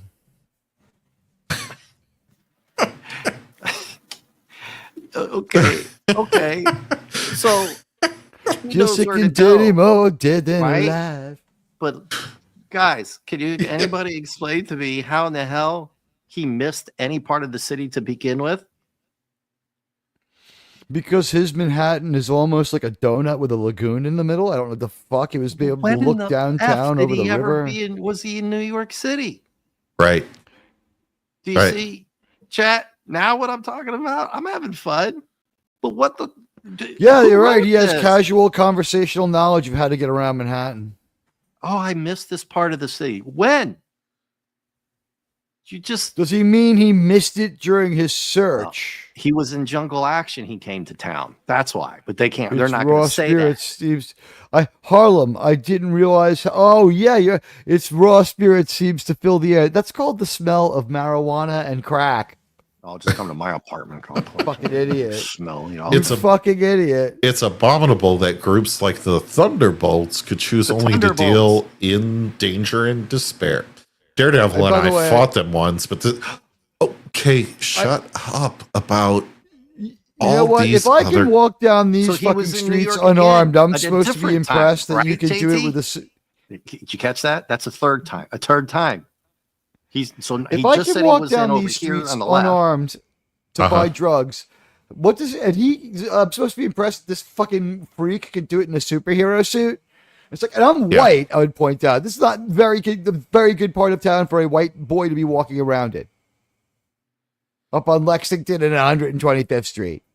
Well, it was in Daredevil 69. Well, Daredevil doesn't go this far uptown. Daredevil does Hell's Kitchen, which is the 50s. This is like 125th Street? This isn't even Black Panther. Why is this not like an Avengers comic? Because we dropped the Avengers, then we dropped the Fantastic Four. Now we're dropping Daredevil. And Beast. When are we going to get a comic here? And This Beast. guy is going to incompetently have And Daredevil Beast. be 50 blocks away from his beat. Well, they said it was 20 blocks away where the Thunderbolts But he's in were. No, Hell's Kitchen is where Daredevil hangs out. Hell's Kitchen is the 50s. It's very specific. It's the it's the west side of the 50s. Okay, that's Hell's Kitchen. And it used to have overhead trains. It's gone now. They're probably part of the Daredevil meta, though. I would leave them in. Well, in the my reason why fictional they city. said it was 20 blocks away is so they could show him flying around the top of the buildings. But he's Like 80 blocks Spider-Man. away. Yeah, The thing like is, he's Spider-Man. 8. But the And thing then is, they he's, make 8, reference he's to- 80 blocks away. He's not. He's not 20 blocks away. He's so much further away. 20, 80, come on. Yeah, Harlem on. starts around 125th Street, and they didn't do Come a on, good guy. job of showing the northern end of the northern end of Central Park, or as we call it, Muggers Row. See, this is why I'm glad you joined us, Teak, because I was only here to be mad at the lack of science, continuity, that kind of crap. Common sense. Common sense. Now we have you here to see if they actually know how to New York, and apparently They they classed don't up know the how to New neighborhood. York. No, I appreciate that they classed up Harlem. That guy's just drinking instead of smoking crack or doing heroin. So I mean, good for them. Yeah, so apparently. By this the way, if weapon we is- did this today, that would have been a white drug addict. Hold on a second. I screwed something. Oh, you think so? Yeah, but they There would we have gone the sci-fi route. This So has he the raw just happened believability to of the find 70s. a building in New York City where they had a ceiling with glass that he could land on right when they're doing something, and he can look down. It looks Well, so most good. buildings do Convenient have much. most buildings have a skylight. That's believable enough. The thing is, like, I guess you would have to say, what you have to say here is you're limited to what's going on the top floor of all buildings. Yes. So if you want to hide from this guy, just go on any other floor, or paint over your skylight. Yeah, you just go to the floor I below. mean, there are Yeah. people. That's what I painted mine over black so that the sun couldn't get in. It's like, in the morning. I mean, who needs that? They're doing that Right. in England now. Blocking the sun. Yeah. Well, I mean, I think that they're going to clear that up he right finds away. them, and you get the little Batman shadow over here to the left. Did you see that? Did you notice that right here Oh, on the look red? at that! Yeah, there is the Yeah. Batman shadow. And of Batman. course, when faced with a crisis and a near-death situation, what do these gentlemen do? But they revert. Their DNA comes out and they start playing music. So And it looks all like right. they've weaponized the organ here. he says up Much here, much it's much the the same most. way that the Outcast did. Yeah, Sorry, he go calls it the most staggering weapon of destruction ever built. Right? I'm pretty sure that would be a nuke. Okay. ahead. Right. Well, tell me everything you But know yet- about Project Genesis. this guy here. Genesis. What's that? What is that? Don't insult my intelligence, Kirk. I have had enough of you. That's what he At should least in do. our movies, we used to have, you know, when Hollywood sends us its Star Trek bad guys, it's not sending us their best anymore. It's not sending us. Well, you know what's not even Christopher you know what's Lloyd. worse than that? With what we're getting here. That's Can true. you Although I dig would it? say we finally found a vehicle that You saw Jack it. Black belongs in. You saw it. Can you This dig is a it? story that I would like to see Jack Black in this. It? That park is right by Yankee Stadium, by the way. That entire walk Uh-huh. they take and the park on the top with the weird structure, that is all one long continuous location. Interesting. That's where I go to smoke weed and get drunk before the Yankee game. I go. I'm to It's serious. kind of Stan's bar. needed, I feel like. I but- go over to Stan's bar. It's so fucking expensive to get wasted. Stan's good. I like it, but it's like it's almost as expensive as the stadium. So if you walk, you see, because it's in the Bronx and it's a really bad neighborhood, if you walk outside the zone that's completely protected by the police, first of all, the police be like, sir, don't go there. And you're like, fuck off, I'm from New York. And like, all right, you're going to get drugs, have fun. And you just, you go into the neighborhood and you go to a deli and it's in the ghetto. So now instead of like $20 a beer, it's like a 6-pack is like $3, and you just buy like 2 6-packs. You go to the walk up to the Warriors Park, and like it's a long walk up. You can see 150 feet, so there's no way to be surprised on it. So all the Yankee fans are just there before the game, just getting absolutely destroyed. So there's like 30, 40 people know about this place at any given game. Playoff games, 800-900 people. It's wild, and like it's, you know, you're in the craziest, most dangerous neighborhood in the world. It's this neighborhood. Yeah. So it's basically this neighborhood. It's one river away, one very small inlet away. Nice. I love their weapon though. Let's get refocusing on this. So they're gonna test out the weapon. Can you dig it, Teague? Yeah, can you dig it? I can so effing dig it. I can so effing dig it. I'm gonna go watch Warriors after this because you a genius, Jackie. The Warriors are in every episode. So he takes of the Admiral most Teague's destructive show. weapon ever built, guys, and he puts it into a keyboard and then puts it onto a bike after he already knows that one of the guys can just use it. What a crazy mashup of ideas.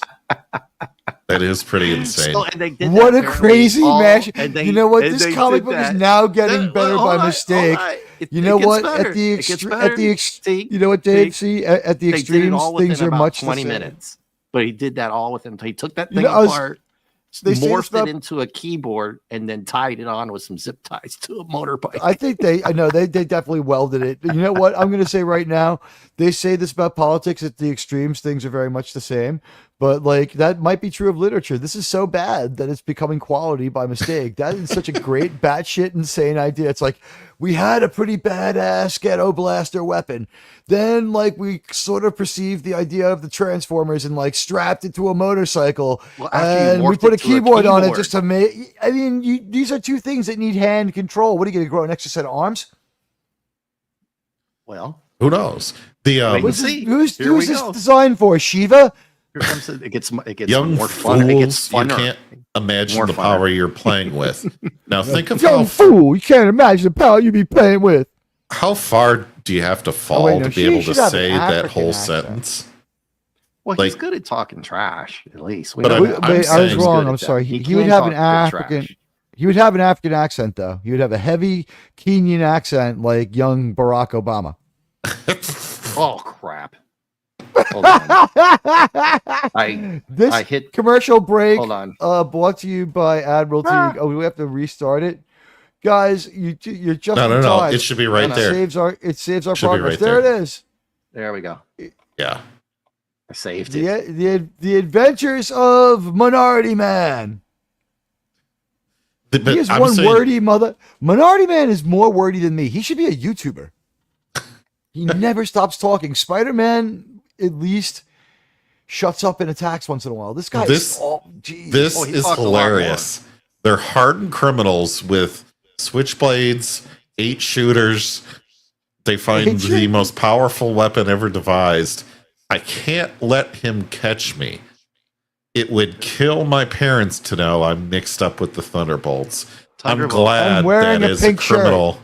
I'm glad as a criminal you care so much about your parents' disappointment in you. Yeah. But I mean, they let him leave the house wearing a pink shirt in Harlem. Yeah, yes. I mean, he's obviously like he's on the make. Yeah, for dudes. And he's already messed up with the Thunderbolts, right? But apparently he's a genius because he took apart that weapon, synthesized it with a synthesizer, all within about 20 minutes, right? And strapped it to a fucking Harley. And by the way, I actually think it's a Guardian bike. Yeah, it's a motorcycle. Of all the things that we see, like the only thing that he is congruous with is the keyboard. I can imagine he could play a musical instrument. I could not imagine. Maybe I could imagine him having a ghetto blaster, but this guy on a motorcycle, while trying to play the keys. And where's the power source for this keyboard? It's strapped to the battery of the bike. This is like the time my grandfather shot that mugger, and we just kept walking. You know, like it's a weird, unexpected mix of trace in one person. Well, guess who gets blasted again because he wasn't. But he was ready for it this time. See, if you're ready for the weapon, then it doesn't hurt you. Just, By the way, just knocks you on your ass. He told me that the guy would be all right. He's like, don't worry, he's used to it. He'll be all right. Now, he seems to know just the right chords. What is with the unnatural choices in ink? It's like, guys, we're out of natural ink, so we talked about that before. They can't afford other ink colors. These are the leftover inks. Use them. This is fucking an assault of the senses. They actually did fucking horrible. They tried to save every penny. Now, he's playing a piano that creates a communist elephant, a communist African elephant from the wait looks till you of see it. the rest of this David elephant. Barber. That's David Barber's character, right? Red Menace or whatever. He's the owner of, or is that perhaps meant to represent Marge Schott, owner of the Cincinnati Reds? Yeah. Well, it gets more weird. JT touched on it. It gets weirder. What? That's gonna help. Now, are we seeing two things happening at once? First, he's by his keyboard synthesized bike, and then to get away, rather than utilize the motorcycle, he simply runs. While Black Panther stands there and does a bunch of gay dumb stuff. Well, no, because they screwed this up because that's not the guy running. Is it? Yeah, it is. It's him. He's running. He jumped off and starts running. Who else would it be? Poor choice of sequence. Kirby. They didn't want to make a second frame.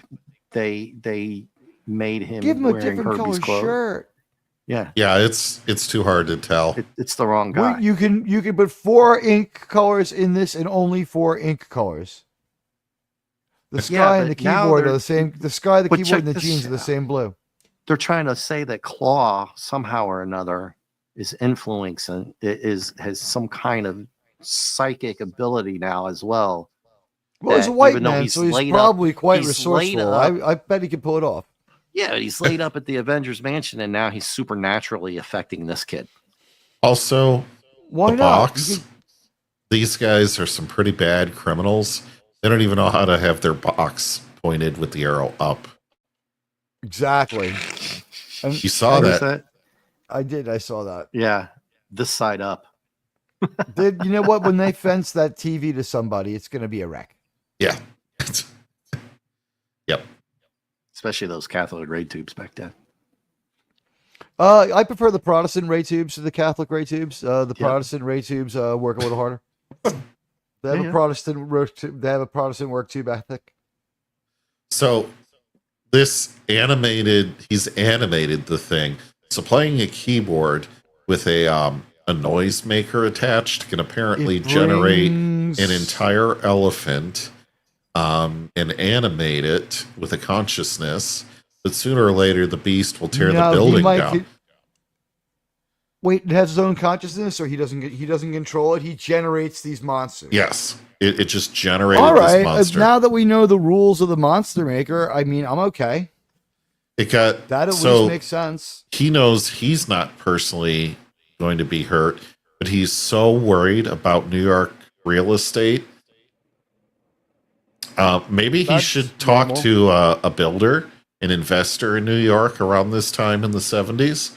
And see if they want the building torn down for free. There might be a man with a future in politics doing stuff like that right at this point in time in the 70s. A man who's known for his artful deals.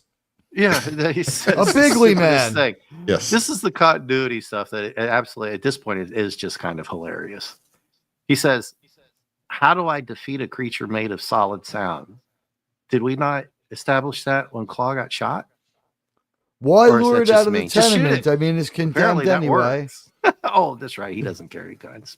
So they want to bring it up to. They want to bring it up to code in with rent control. They want to make a new apartment so they can jack up the rent. No, this thing is nightmare fuel. By the way, someone took acid. Elephant with an eagle body. That is pretty screwed up, isn't it? It's the best thing about this. It's not that bad. It's kind of again. Crazy. I was going to say, at the extreme, at the extremes, things are pretty much the same. This is so unbelievably bad that we've got two pretty good things in a page here. Q. Remember the movie Q? V. No, the movie Q. The bad with the was that a Star Trek bird, movie? The big Aztecian type bird that was flying around in New York. It's called Q. Oh, I remember that. Yeah, it's been a long time since I saw that. All right, so JT guys, this is what I mean about the guy look at running this off bad wearing comic pink. form. They have a hyphenated It word. wasn't him. They have a hyphenated word in their word bubble. How do you do that? How do you do that, JT? How do you not write the word out first and then make the bubble under? I think afterwards? it might It's be. absolutely I think it might be despicable. Spanish. You won't escape. Escape mio padre Panther. Yes. He's multilingual, this guy. All right. Dave, do you speak Spanish? What does escape mean? En poquito solamente, señor. Escape is what your padre does when it's time to pay the rent. Well, you know what? Escape is what you do from prison. Do you know why there are no Hispanics in Harvard, man? Why? Because we all go to jail. We all go to Yale.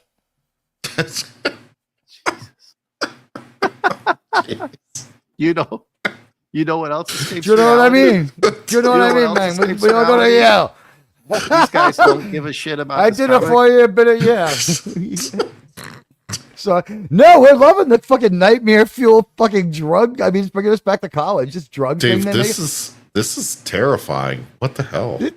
But this is a great combination of an inventive weapon that is retarded and a really awesome monster that is equally retarded. And it's like, this is stirring up into a fairly palatable drink now. After a terrible start, I'm going to say this is now Battlestar Galactica aided its way to like epic genius because it seems to be at least self-aware. It's like, all right, we have to retard our way out of this problem. You know what's even worse? There's more pages. Well, yeah, but the guy that ran off isn't him. They didn't even get that right. Look, he's still there. Okay. Yeah, you're right. He's still there. So a different. They had a different guy wearing the same clothes. Right. There was a sale on pink shirts. The pink shirts. There was a sale on pink. At last, I gotten with you, Panther. At last, I'll have my revenge. Huh? What you talking about, man? Wait. Why is he talking about revenge? That's what he's saying. Herbie. So who the hell ran off? Nobody knows. Herbie receives no answer to his query. Don't know. Herbie receives no answer to his queerness. What the hell are you talking about? Save the triumphant trumpeting of the nightmare beast. Oh, you named it. Teak, you named it. The nightmare fuel, but this is the nightmare beast. I know. I somehow perceived it. Look at how it's a Cthulhu sort of looking thing here. This is great. It does. Like, Doomcock pushed the button. Then, spang! Somebody here. I hope I pronounced that correctly. Yeah. Look who it is. The creature released me. Hold on. Let's see if we can do this with the heavy Kenyan accent. The creature released me. Have to hang on to consciousness. Rooftop below. Can just barely free Nelson Mandela and make it. Cap. I know that I'm not going to lend you money for a lawyer, and you should have left that ankle bracelet on, T'Challa. But sometimes I have hunches myself. You know what they would have said if Captain America wasn't here in this shot? T'Challa would have said, make it. No cap. Oh. No cap. No, but by the way, the Major League Players Union hates cap. They don't want a cap. No? Yeah, no salary cap. I see what you did there. I am grateful indeed that you decided to follow this one up, but I feel the danger is from the past. They will face it together as the Avengers. Retarded. Yeah. And as the behemoth bears down on them, throw some peanuts at it. Throw some peanuts at it. as the behemoth bears down on them, the thunder freaks the streets to conquer. What? No, they're riding to get the hell out of Dodge. What are they talking about? They're saying they're coming to conquer. We've already presupposed they're going to win. Well, the Thunderbolts ride into the streets to conquer. This just shows that Stan Lee was the real genius behind this, and that Jack Kirby was just another guy drawing pictures, because this was one of the greatest stories I've ever read. Just the appearance out of nowhere of the... I don't care. Earthquake? Yeah, no, I think the behemoth has attacked it, and it's backed off already. That's the first attack. Oh, no, that's the sound waves are hitting it. Oh, you guys have no imagination. Right. No imagination. Yeah, no. Have you ever read comics? Characters. The Thunderbolts ride into the dawn-lit streets to conquer. Have they ever heard of a small group called the New York Police Department? Yeah, at this point they would be filling this thing full of lead. Yeah, but old Boyle just hit some keys. Dun-dun-dun-dun, dun-dun-dun-dun. I think everyone should know this. If you come to New York, how about some 80s? Our cops have guns, but also in the trunk of every NYPD car, we have a bunch of those pistols from Blade Runner if you get really out of hand. Oh. I was just thinking, instead of just using the pistol, Teague, they'll take that and strap a trombone to it and then put that on like a skateboard and then use it. My thing is NYPD is going to scramble a helicopter, which would be like some kind of Huey in this time period, right? To counter these guys, maybe have a door gun, and then to counter that, they're going to start playing the theme from Star Trek: The Motion Picture with the Klingons, and it's going to be like bum bum bum bum bum bum, and then you're going to have a D7 cruiser just appear out of nowhere. I think that's how the rules work for this, right? Well, I don't think there are any rules anymore. Not after that one. Yeah. What rules are there? You have the supersonic, most dangerous weapon available. I tell you what, a shitty 1979 street synthesizer, all within 5 minutes, and put it on a bike. Well, if anyone has anything to say about this, it's either going to be the Avengers, the Fantastic Four, or Daredevil. Well, the creature Spider-Man. was pretty terrifying, Spider-Man, right? or not Batman, because this is Marvel, right? Yeah. They stole the Punisher might be a little pissed off. We know when the Warriors got their ideas from now. Daredevil, Daredevil might be a little pissed off. The Hulk is local. He's in the area. You might have made him a little angry. You may have gone a bit too far in a few places. The X-Men, you got the Beast just hanging around in the Avengers Mansion. But I think there's a tie-in there. We had like 2 or 3 wordless cameos. Captain America, not Cap, he spoke, but Iron Man and Scarlet Witch Beast. didn't say a damn thing. There you go, 3. Well, that's good. Then they did less damage to her than everybody else. And the outfits were great, right? The elephant creature was pretty. It's kind of scary. Well, that's because who they're used to drawing is anybody but the comic that this is named after. This is sort of like X-Men 3, where they had the Fantastic Four director do it, thinking he could handle it, and we got that like mess of a movie. Yeah, most definitely. And this leads into, guess what? The last issue. I don't show all of it. You have to wait till next week. I want to go on the record right now as saying the 2005 and 2007 will now be known from here on as the good Fantastic Four movies. Yeah. Well, they're a guilty pleasure. I like looking at Jessica Alba.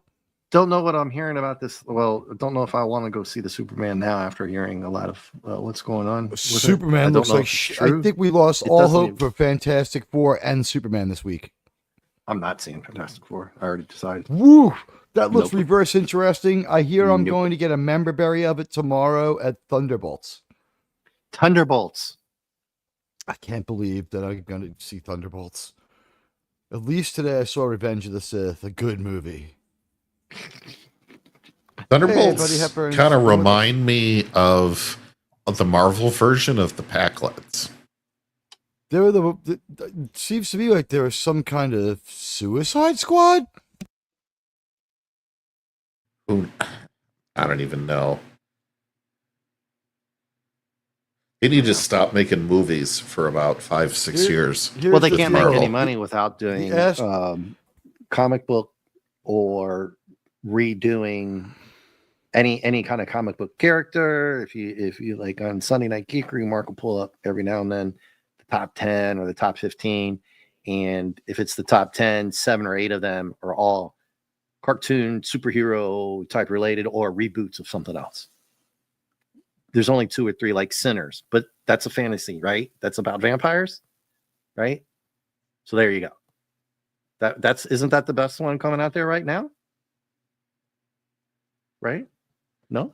Thunderbolts might be the best one coming out right now. Well, I mean, like that doesn't start till tomorrow. So the one that's been out like a couple weeks, the people were saying, "Oh, that's the best one out there." Which for one? A while. Captain? Was it Cap? It's this vampire movie. Oh, that movie? Yeah, it might have been okay. See what I'm it saying? Might be okay. Yeah, I think like so far this year, hey, I've seen my rugby friend. Hey, it's my pal RRTNZ. Hey, buddy, what's going on? We just did a little bit of a comic stream. Sorry you missed it. I know that's your thing. I had the best time doing Miami Vice with RRTNZ, and maybe I'll put the avatar on for a moment and just talk about leftover things from my Miami Vice observations really quick. Okay. Effeminate, chain-smoking, perpetually drunk, whining, crying, stoic, tough guy, Sonny Crockett, was someone that my father would sit there and misgender and say he wanted to beat the fuck out of, and my dad was actual police. My dad was an NYPD detective. He was on the Son of Sam task force with like 4,000 other cops. This is not a big deal. But I mean, he was a for real cop. And I remember him watching Miami Vice and he couldn't stop laughing. And he's like, he looks like that guy on your sister's wall. And I'm thinking like, that guy because of a parking ticket, and they finally coordinated my their father was efforts at the together, table because back in the day they didn't coordinate their efforts. It turned out the cops it took had 4 knocked months on that to guy's search. door. They had talked to him. A neighbor had complained about him, and they actually had met him. That's not enough to go on for what he did, and also, I do not think that do not think that when they he might have done that, but here's the thing: when they encountered him, this is something I guess I'll tell everybody. Because my dad was on that case and all the guys that he worked with were on that case, and he was friends with every single city detective in that time, I knew a lot of them. And I went to a lot of parties with my dad, and those guys socialized together. And I was in a lot, like maybe 50 different times in my life. I was at a place where there were like 40 or more Son of Sam task force guys. And I've spoken to like at least 50 of them in my life, and to a man, every single one of them has said the same thing. He was only one of like several shooters. Yeah, well, it found out later on that he was like, the dogs were driving him crazy, but it wasn't just because they're barking so much. He actually thought that they had like devil heads and stuff like that. He thought that the dog, yeah, it was. Yeah, it's actually well illustrated, and it's well illustrated in Summer of Sam. Like, they went very close to what his actual account was when he sees the dog talking to him. And it's Vincent D'Onofrio from Full Metal Jacket in Summer of Sam. That's a good movie. Let's see. I'm pulling up. Because the first dog that he hated was called Sam. And then that dog like had like a puppy or something, like, and he gave most of them away except one, right? So the other dog was the Son of Sam. And that's like they were trying to find some kind of code to it. I think in the movie, like the one guy's like, it's Reggie Jackson, man, number 44. Wow.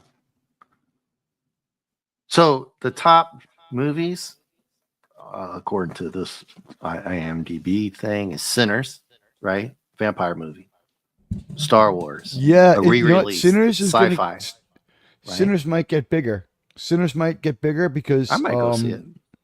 That's what I'm saying. Like, Sinners wasn't a big release or anything like that.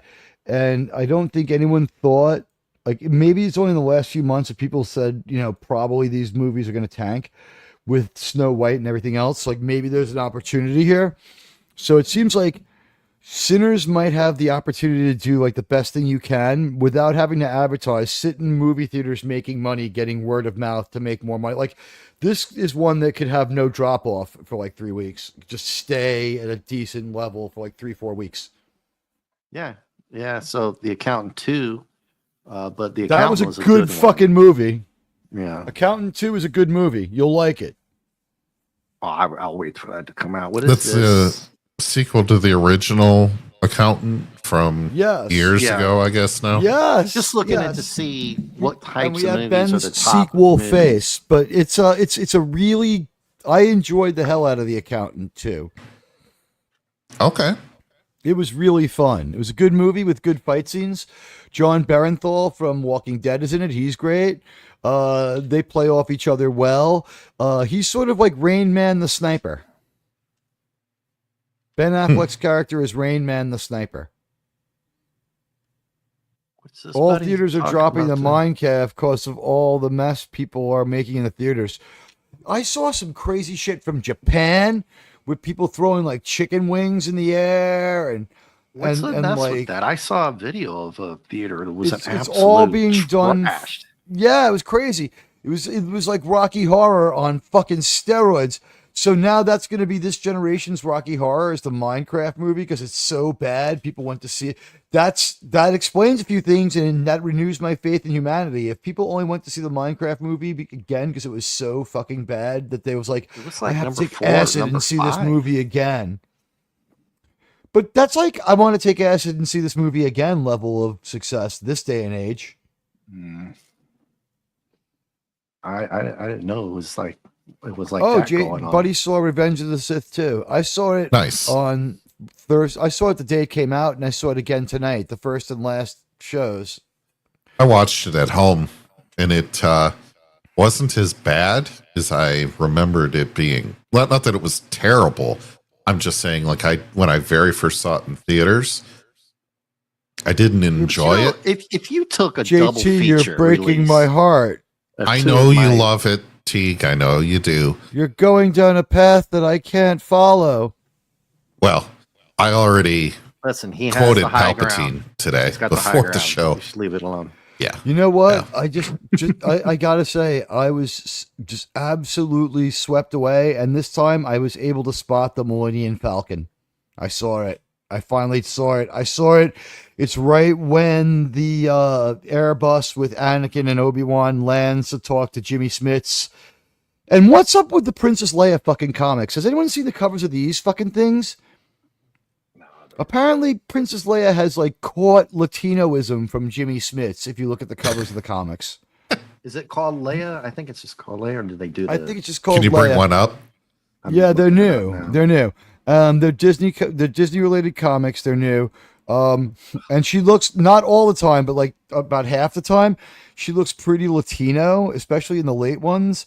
Like they're going with this thing. This type of art. I know what you're getting at here. Let me pull one. Well, I mean, who doesn't remember Princess Leia's quinceañera in the holiday special? I mean, of course she's Latino. Could you imagine if they do that? Like the Disney idea of what a Latino princess would be like? Bring back Rachel Ziegler. They gave her another movie, by the way. They did. Really? They did. Yes, I believe. I guess she's going to play one of. Well, I mean, my former colleagues. I wouldn't call them bad guys, but I think she's in a Judgment at Nuremberg remake, playing a person of a questionable. There you go. Look at her. Can you zoom in on her face? And look at her skin tone. They're both that way. What is that, Holdo? Like lesbian Holdo? Did that do it? Yeah, well, at least we got her face. Could you recenter it a little? That looks nothing like Carrie Fisher at all. That looks nothing like Carrie Fisher. It's kind of that looks nothing like Kate Winslet. There you go. That's good. Good. There you go. On this one, she's not as Latino as in other ones, but I don't remember Carrie Fisher having boobs that big. I don't object to that change though. The poor triggered discipline. Poor triggered discipline pisses me off right away. In the galaxy far away, your weapon reflects your station in life. So Leia is supposed to have that pistol, but I don't know what's up with that cross-eyed lady. It's a poor rendering of Leia's pistol. It looks like a fucking 1911 with a fucking silencer. It does. So anyway, Leia's off to her culturally appropriate for them, but off-putting to Americans, quinceañero. By the way, I feel compelled here to speak on behalf of light-skinned Latinos. I would give my daughter a sweet 16. Call me crazy. No. Well, hey, I might go see Sinners, or even that religious animated one. King of Kings? King of Kings. Somebody said that was pretty good. I prefer the Jeffrey Hunter one. I just want to go see something like fun action type something, man. And I don't know. Maybe I'll do Thunderbolts. It's a remake of a Star Trek movie. The original King of Kings is a holodeck adventure by Captain Pike. Huh. Yeah, they cut the part where he walks to the holodeck and says, "I want to be a first century religious figure," and walks in. Yeah. You don't remember, like in the part where he's being, where the Romans are giving him a free place to rest and spread his arms, so to speak, and he starts yelling "Arch, Arch" over and over. No, I don't recall. Yeah, no, King of Kings, good movie. Stars Jeffrey Hunter. Excuse me. It was one of those movies that was cut down from a Star Trek movie at the last minute. It's a holodeck adventure. Isn't Leia Jewish? Yes, hence why Natalie Portman was cast as her mother. That wasn't the reason, but that is true for both. And it's just so weird that Natalie Portman and Rosie O'Donnell are from the same town. It's like the yin and the yang of the DNA. Why did she have to pick Ireland to go to? Why did she going to go somewhere else?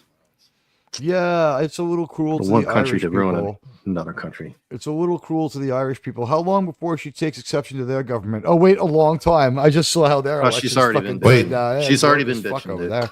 She's already been complaining. Our Artine said, "Funny, she doesn't look Jewish." Wow.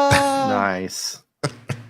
You know what? Daphne Zanuga was fucking hot. Mm-hmm. Yeah. Daphne Zanuga was really hot. I don't know why she didn't have a bigger career. I think, or did she just get married to like a super rich guy and not care anymore? Because she was smoking hot beautiful. I'm trying to remember. The King of Kings movie is good. Like, well, King of Kings 61 or King of Kings 25? 25, the new one, the new animated one. Yeah, I mean, it has an all-star cast. Angel Films is now having a significant movie every year.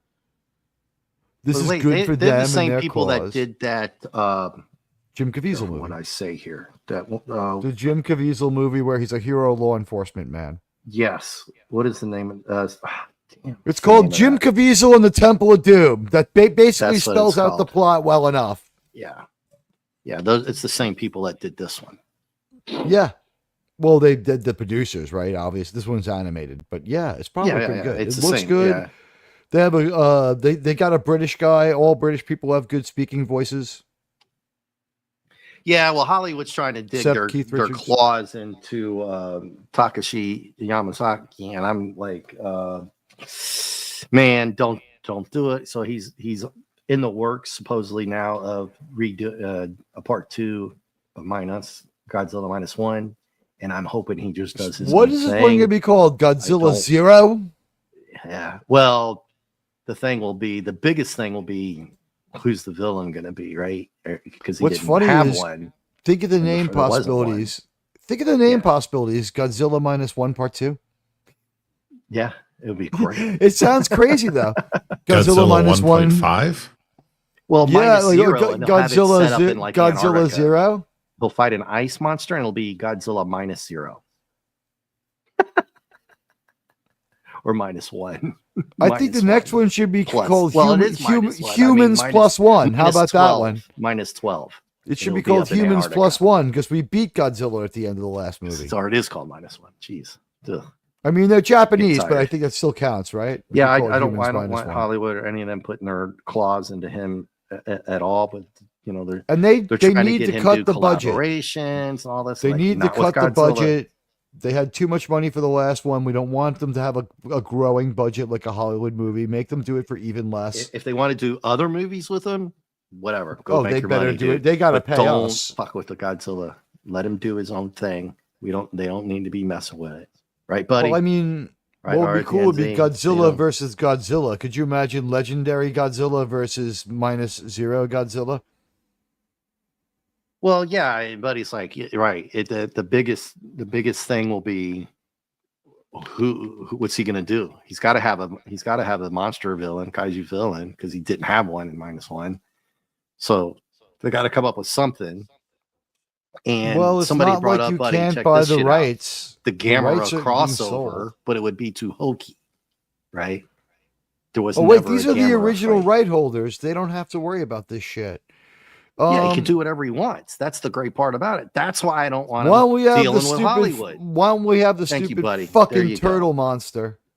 Because Gamera. it's never happened. There But we I'm go. thinking not this time around, maybe, buddy. Maybe once he crushes it again for the second one, if they don't fuck it up at Hollywood, hopefully he doesn't deal with them doing the second I have an one. idea. Maybe Why don't later we make on down another the road, because Godzilla? well, it's never happened. Gamera Godzilla, if I remember correctly, it's never happened. They've been So in the people- same movie, but I don't think they fight fought. each other. I don't think they fought. But Yeah, you they didn't know, fight. I mean, maybe what we could do is we could create another Godzilla out of like technology, like a mechanical Godzilla, if you will. We've never done that before. We could have that as would our be awesome. adversary. Sounds would be genius. great. And then you know what you could do with him? Strap him to an old keyboard, And put it put on him a on the back motorcycle. of a turtle, and then ride around in Queens and just blast would- people. That would just be a normal Thursday night. Yeah. People come under my window and deploy sonic weapons all the time. You know how many times I'm woken up in the middle of the night by super loud Mexican music when people stop at the light? I'm thinking of getting myself a Lee Harvey Oswald Italian cheaply made carbine. Mm. Any good Well, on book that repositories near you? Yeah, but it's called Teague's Apartment.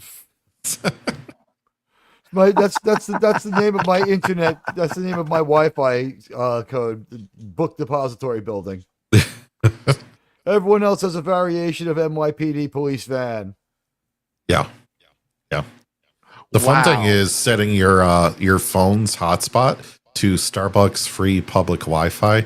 Just going to sit in a Starbucks. Oh, See how many people try to connect. It's a lot, by the way. My mean thing that I used to do, and this is something I did to my ex-wife because she pissed me off so bad, was when she walked away, I took her phone and I took a screenshot of her desktop of her phone. Mhm. And I changed it to the picture, and I just turned on the screen lock, and I left the picture of her desktop. So she spent like 7 or 8 minutes trying to like touch the photograph to make it work. It's like, this fucking thing, it's not recognizing anything. It's like, gee, maybe you just set it up wrong. Yeah. So I was reading this from Buddy that Toho released the Gamera, the Heisei trilogy. They don't have the rights to it. Yeah. But I think he can get the rights to any of these at this point because one, they know he would do a good job with it, but obviously it's money talks, right? Well, no, some of those other people just paid big money for the other monsters. So here's the thing, they could always just create a brand new monster. Well, that's what Buddy was saying. I hope they make a new kaiju instead of somebody like Anguirus. That's the problem he's going to have. I've got one that would speak to modern audiences. Let's make it after Giuliani's daughter. Well, his biggest problem is he made one of the best movies in a long time. Period. Right? Godzilla. Well, Godzilla -1 was one of the best movies in a long time. Honestly, that's what I'm talking about. Godzilla Deserved -1. Academy That's his biggest problem right now. Is following that up. I think he can do it. Even it doesn't have to be as good as long as it's still a good movie. Yeah. It's just going to be difficult for him to try to. He's got to have a villain because he didn't have this one. Godzilla is completely unreformed. He's just going to reform out of that little chunk of chum that we saw rebuilding itself at the end of the movie, which was a mistake to have in there. Was the only flaw in the movie as far as I'm concerned. But so he's just going to rebuild himself, and he's going to come back, and he's going to be a dick. But the thing is, he could be a dick to the nation of Japan again without us being. And we don't need another kaiju. How about just a Godzilla movie with twice as much kaiju time for Godzilla? And keep the human story focused on our three heroes.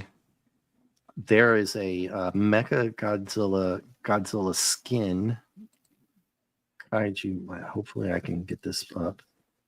It's a blend of Mecha. For Fortnite, I only play Fortnite as J.J. Abrams. There's a J.J. Abrams skin for Fortnite that I play as. Check out that puppy. Oh, that is awesome. That is so much better than the new Mecha Godzilla. Now, by the way, cool. What the hell happened to the chick from what the hell happened to Millie Bobby Brown? Did she look into the Ark of the fucking Covenant? Why is she like 40? Don't know. Am I right though? Is it just me? Maybe. Why is my screen? Like she's a pretty hot 40 and she's got a nice figure still, but she does not have a young face at all. She doesn't look old and she doesn't look bad. She just doesn't look 22 or whatever she is. So would you guys go with getting the full Mecha Godzilla or this one? I think the Mecha Godzilla from Legendary Godzilla was the best so far. Well, it's the 74 version, and that's one of my favorite ones, except minus 2001 and minus one. I'm going to say the 74 version, regular Godzilla. So I've always wanted, if I was going to buy another one, spend the money other than Ghidorah, is Mecha Godzilla, right? From 74 version. But now you get this one's pretty awesome. You get a blend with light up eyes. He's weird. He's cyborg Godzilla. Yeah. She's 21, Teague. She's 21. Yeah, look at her face. I'm not the only one complaining about this one. She was cast as a high school student, and everyone says it was unbelievable casting, and she looked way too old. And Critical Drinker himself said Millie Bobby Brown went from 18 to 30. He said she looks 30. He said this, I basically, I didn't want to go too far in a few places, so I basically just ripped off everything he said because I believed it, and I just said it pretty much the same way because I don't want to get in trouble. Mm-hmm. I don't want to be the guy who said she looks ugly or anything. She's still hot. She just does not look like a high school student or even a 21-year-old. She looks like she's 30. Yeah. I don't think she got a facelift or anything. It's just her fashion or whatever. With the blonde hair, it really made her look older. If you look at her picture for this new role, she doesn't look right. Depp and Nosferatu. I didn't like that movie, man. You know what was impressive? That someone with a forehead that big could be called hot. Who? Which one? Lily Rose Depp has a really big forehead. Her head is unusually stayed. So bad. He's overacting. Well, that's the only way Dad's going to let you borrow the Mercedes while he's rolling around on the floor drunk and fucking talking to people who aren't there. I don't think he was mean to Amber Heard, but I do think Johnny Depp is probably a rotten father. Well, who knows? Who knows? He set enough buildings on fire acting like a dick and doing all this stuff before he got lied about. The smartest thing that man ever did in his entire life was learning how to use a tape recorder. Yeah. Is he addicted to reefer cigarettes? It was the MP3 maker on his phone.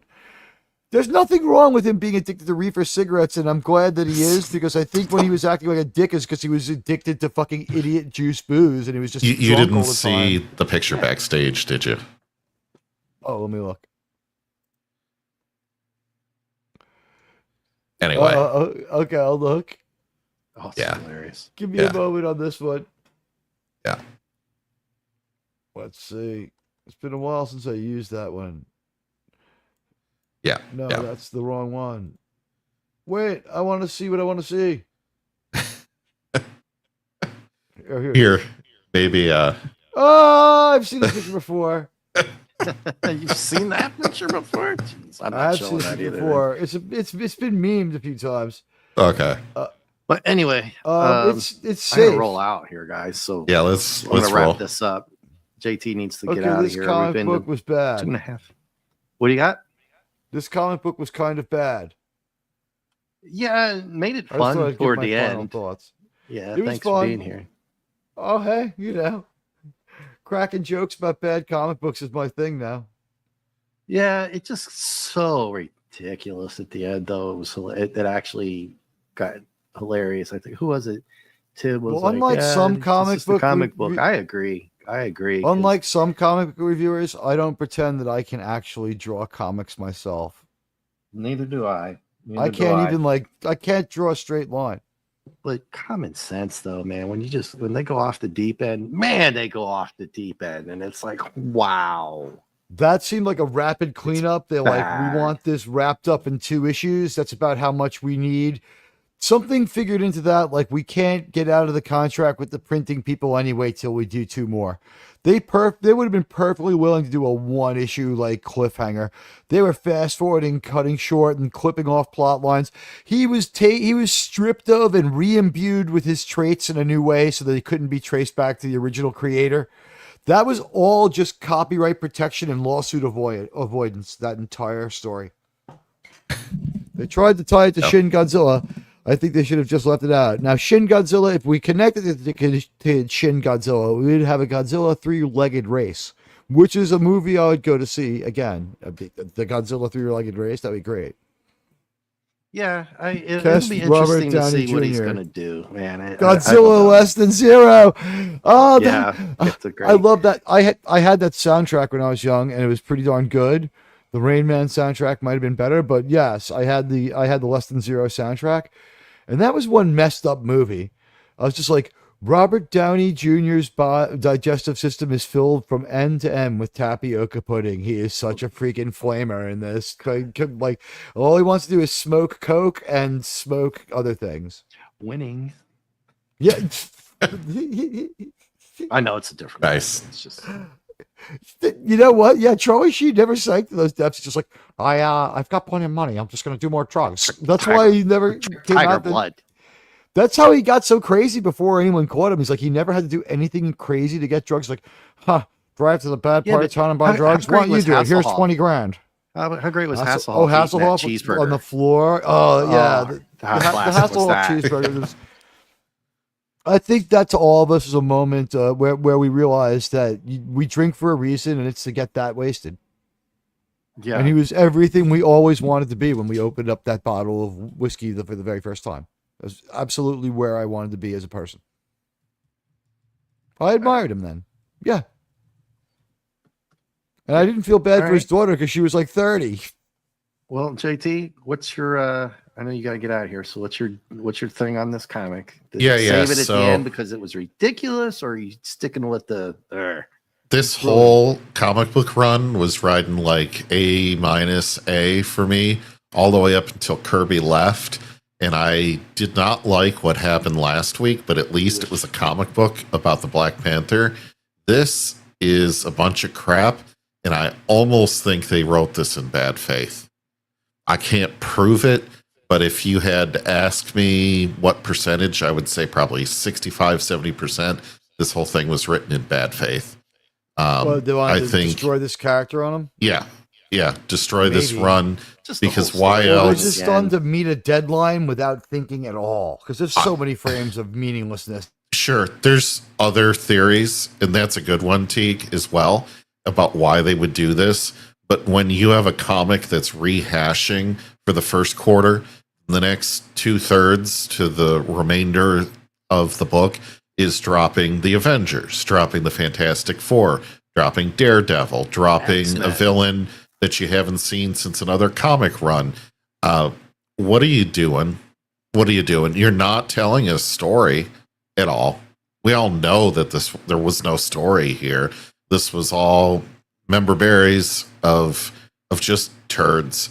And it was like the artists had never even looked at Black Panther before. And they were just like, yeah, this guy wears a darkly colored suit and a mask, and he is super strong, and I don't know what abilities he has. Go make some up. And so they were like, well, we know how to draw the Avengers. Can we draw some Avengers in there? Sure, why not? That's the whole thing. The last little part of it with the ghetto blaster and the piano and the sonic weapon and the Guardian bike, stupid. Guardian bike. Stupid. For Black Panther, it's stupid. If when you had Guardians, a more, you mean that you think it was an Indian motorcycle, or are you? Yes. Yes. That's 100% why. I am spreading that. And by the way, I have a new word I'm introducing tonight. Whenever anyone is SA'd in a movie and we don't want to say it, it's like, so basically he grabs her and he andors her. Yeah. That's now a verb. And then he andored her. Yeah, wow. Buddy, I think you bring up a good point. Buddy Hepburn says, I wonder if they used a comic intended for another character and covered it up with drawing Black Panther over the other one, so it looks all bad because of that cover-up. I mean... My feeling is that comic wasn't finished, and the pages were parceled out throughout this comic, and then they used the other stuff to connect it together. It's like we have Spider-Man jumping from rooftop to rooftop. They're like, all right, we can use that. Yeah, because I really think that, like, when you're an operation as big as Marvel Comics is at this point, and they're big, they're cranking out a lot of comics. When Jack Kirby left, I don't think it was like, well, Jack, your contract's up, we're not going to be renewing it. I think it was like, motherfucker, we had an agreement about how this was going to work out. It's not playing out the right way, and it might not have even been this comic. He might have been like, the way these people took over my other title, and it could have been one of these Stan Lee saying to him, you don't get to tell me what color to paint your used car. Who knows what they butted heads over? All we know is that Stan Lee did apparently the writing and the stories, and they say Kirby did the drawing, but for those who said Kirby did a lot of the writing, he did almost all of it. I was going to say for those who said Kirby did the writing, you can see that we have people who are just lost. And part of my mind says that we only had, and I bet you those frames appeared in that proper comic too. Like if you, like no one's going to buy Spider-Man and Black Panther. One, the world didn't know that this non-Kirby Black Panther comic was coming because they didn't. You know what I mean? Kirby like threw a fucking like drafting board across the room at somebody, and they're like, you know, Jack, calm down. And like he put like they didn't know he kept a gun in his desk, and it got really heated. An 8-shooter. Yeah, an 8-shooter. Yeah, an 8-shooter in his desk. They calmed him down, and like this was not a good like. I honestly think at this point though, like it's in the air. Like he's going to work for Harvey Comics and it'll become a serious competitor to us. It's like Archie's going to get superpowers next week. Watch. Whatever half-baked theory they had, they're freaking out and they're like, well, we can't just cut off this comic book run. That would be, you know, we can't screw over our printing guys, which is a real thing in life. So in business, when you don't have a contract anymore, usually it's like say 3 cycles. They probably just called the guy up. They're like, can we get out of this in like 2 more runs? We'll end this out. And they were like, can you have a Spider-Man with a bigger run in like 3 months? And they're like, maybe in 4 or 5, we can build up to it. And like, you guys are a big customer. We can do it for you. But man, we're going to have to store this paper. Okay. It's going to cost us like $3 a month. You know, this is the 70s. But I mean, still. So something was going on here with turning around the battleship because they did have a big operation as this stuff goes. So they couldn't just turn off the tap, and this had to come out on time. Oh no! And this made as much money. This issue. Who knows about the next one? Because people had just seen this one, but people didn't see this one. A lot of people just grabbed this, bought it, and walked out of the store like, "Wait, what the fuck?" You know what I mean? And then they had to go in the back and read Jack Kirby's Gone in like the notes and like, you know, Excelsior, it'll be even better. These guys, I just advised them all to buy homes in the New York area because this comic's coming out forever. Yay. And he looked at the numbers like, ooh, it's going to be bad. And he just pulled the plug the next month. He's like, you know, he was ready to pull the plug if he had to, and he did. The two issues seems Buddy, about as much. Yeah, but the timeline for Buddy here is the fact that he came back to Marvel for this They don't know it. And that's true. I don't know what happened after. I think it went bad. Freaking what the hell? Who knows? Well, figure by the time issue 4 comes out, right? By the time issue 1 comes out, by the time issue 1 comes out, you're inking issue 6, probably, right?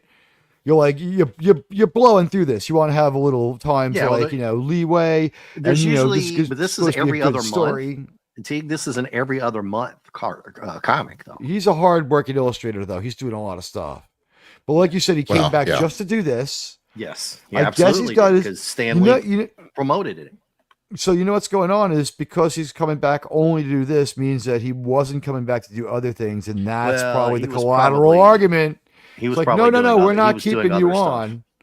He's looking around for other jobs, which is pissing them off, and they're definitely not keeping him, which is pissing him off. And both parties are sort of locked in place. Like, they don't want him to be a lot more successful when he leaves. They want him to come back yet again. And he doesn't want to be stuck there doing that because he's sick and tired of them subverting his ideas. So it's like, this is a bad marriage. You know, this is Liz and Dick the second time around. He's smoking crack uptown. You know, whatever the scenario, and that's, I mean, that's very plausible of a scenario. Whatever it ended up being, whatever the business reason to pull him off and put all these other people on, we did not get a story about Black Panther in this issue. Here's the thing, and they wanted to draw everyone else but him. It seemed like it was kind of a like lawsuit avoidance, and I still feel like it was like Kirby probably also think about how many unfinished or finished Kirby projects that were out there, but no one wanted to fund because the comic people weren't the Marvel people or whatever. He might have had something else out there that wasn't quite as good. When he goes back to Marvel, that's going to start a flood of everything he did in the meantime being either reissued or getting funded and coming out for the first time. So for all we know, while they're doing this, the market's flooded with Kirby stuff too. Well, he worked on everything, we don't know what man. market forces. He was also working on the Black Hole comic version of 1979. That's true. That's true. That was Jack Kirby. But that might not be flooding the market with Kirby because there's going to be a Black Hole comic anyway that's going to sell whether Kirby does it or not. They just wanted it to be good. Well, the movie came out in 79 too. Kirby's out there working as a free agent for the time he's not with Marvel, right? So during that time, there's stuff that doesn't get finished.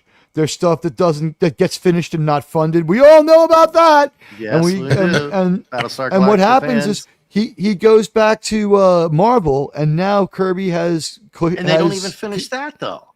But here's the thing: everybody who had think about how many people had him under contract to finish the run, where the money ran out or it didn't get released. So all of a sudden, he's very possibly under pressure to deliver 2 other products or 3 other products, and maybe inferior stories with Jack Kirby. Art is coming out because he had to pay the bills. He still lived in a real world with a real house with real mortgage. So, while maybe no one noticed the Chesterfield cigarette ads that he did on the side under a different name, there was like a whole bunch of, Jack Kirby stuff sitting around waiting to be released that people, it's like comics are a dime a dozen. Kids will buy it next month when we have more money. And like stuff just got released when he got hot again. There's no way that everything he did was golden in the time he was gone. So there was he worked on a tremendous amount of stuff. Right. So like there's probably some bad gold key or something like that out there, comics, who knows? Who knows what third, tier comic company he had to take money from that then dumped a Kirby comic on us of maybe something humiliating, it could have been something humiliating. And it could have affected negotiations because any business relationship, I mean, he's going to be aware of the fact that they're going to try to get rid of him. When he started angling his story towards a way that only he could write it, they probably got uncomfortable as well. Yeah. Yeah. I don't, and here's some of that Black Hole pictures. I forgot how, look at that. Yeah, it's in French. It makes sense that it's so far out looking.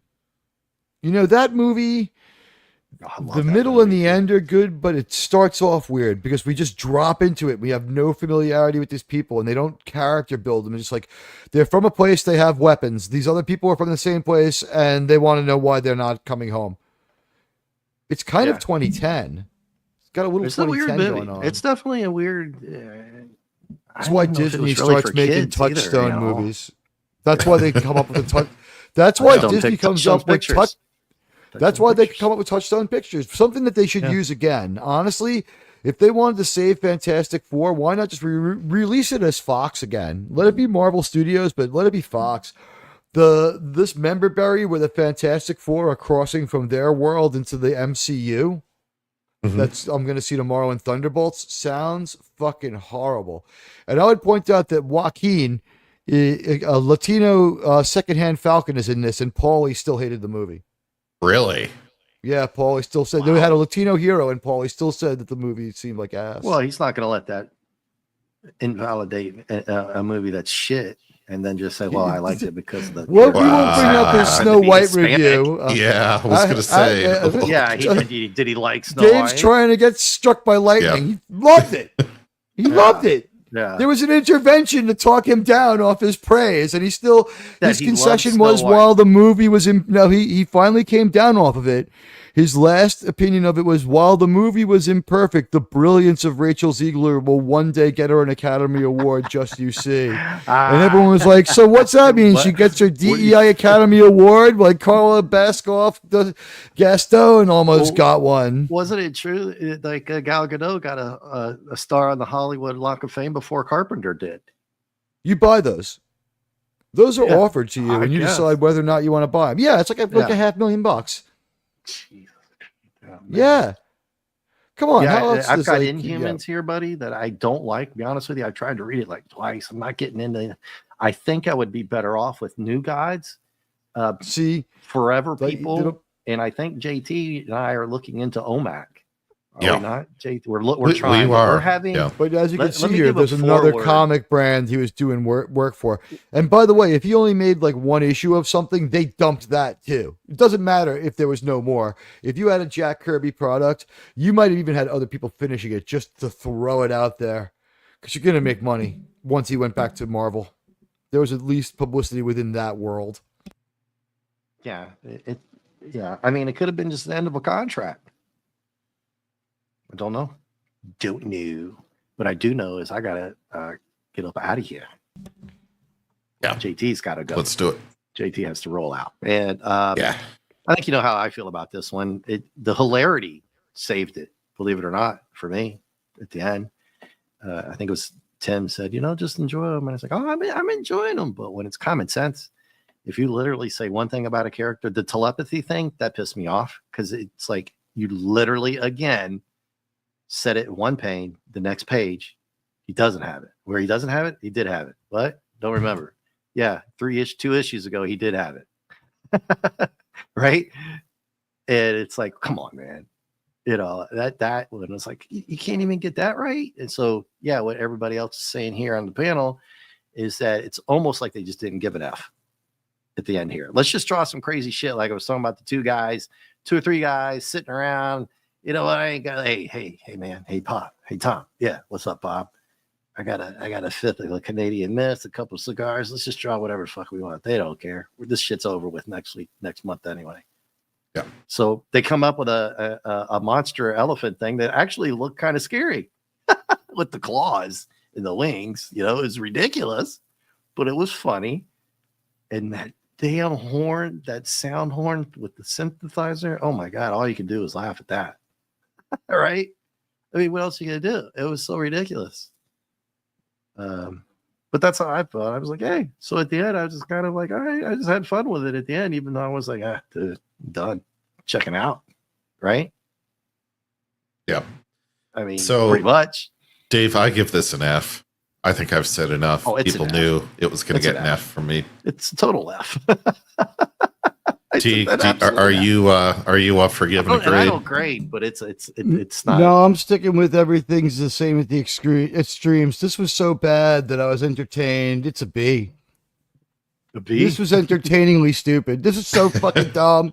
Yeah, and by the way, I'll always remember this as the comic book.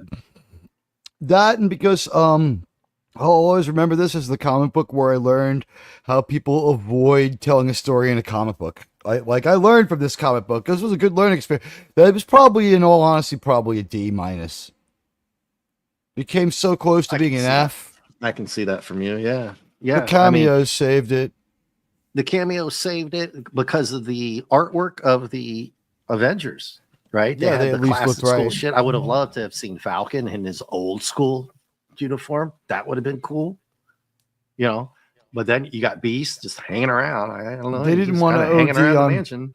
They didn't want to OD on Black and have like Falcon be in it too, right? Like that's just too much, too black, too strong. Buddy, I would love to see them try to make a a classic movie like New Gods, but they'll F it all up, guys. We know better than that, right? They would never be able to. It will be the same. Thunderbolts is going to be. I shouldn't say anything because you're going to go see it tomorrow, right, Teague? Yes. Okay, then I'm not going to say anything. I'll wait till you. I'm not gonna. I don't want you because I know you are going to at least try to go in with open mind. I know you do that, so I won't say anything. What I think how Thunderbolts is going to go. No, I saw the trailer again today. Ooh. This will be the second time Disney has put the music of Starship into one of their products. I don't know what it is about Starship. They had only one album. They're the bastard stepchild of Jefferson Starship, which is the bastard stepchild of Jefferson Airplane. No, it was the original version of it was Nothing Gonna Stop Us Now by That's not Jefferson Starship anymore, right? That's on the one Starship album. I can't. You know. So between Daredevil with Built This City and now Thunderbolts with Nothing Gonna Stop Us Now, it's both singles from the only record from the Jefferson Airplane descendant piece of garbage, the Starship. Yeah. What are they hung up? What do these people do in fucking college? They had one fucking CD. Yeah. Yeah, the worst song the music, of the 80s. The music is going to be what they'll do is probably you're going to get a bunch of covers in there, or I think I getting my movies no less mixed than 15 up. songs. There was about 15 songs in Captain America 4, or Captain America Foreskin, whatever you want to call it. So I'm predicting 12 to 16 songs. Buddy, is that Queen? Nothing Gonna Stop Us Now is from the Mannequin movie. But is it Starship? It's Grace Slick singing. Yeah, that's not Queen. The words are from a Queen song. It's not Queen. Don't stop. No, yeah, okay. It's words from a Queen. Don't stop me now. Having a good time. Having a good time. Superstar. Comment or some shit. Ready to explode. Like Lady Godiva. I'm gonna go. Go. No stopping. All right, guys. We know you like Queen. Yeah. Yes. You know what? Honestly, in high school, that was my guilty pleasure. Someone was like, they showed me the Highlander movie, and they're like, so what do you think of the music? I'm like, all right, yeah, I am rethinking Another One Bites the Dust Band. You're right. You were right about Queen. And then they did Flash. They did the whole soundtrack for Flash. This was after Flash. It's like 5 years later. But yeah. I didn't like the Flash music as much. The Flash music was also specific to the movie, but it was specific. They were kind of told to make a Queen album, and then they kind of like just have it be aggressive. It's about immortals. They just gave them a few kernels of the story, and they mixed them into a regular Queen album, and it worked better than what they did for Flash. I don't know why Flash I like that album so was much. more of writing it for the background type and just the Flash. This is a classic now.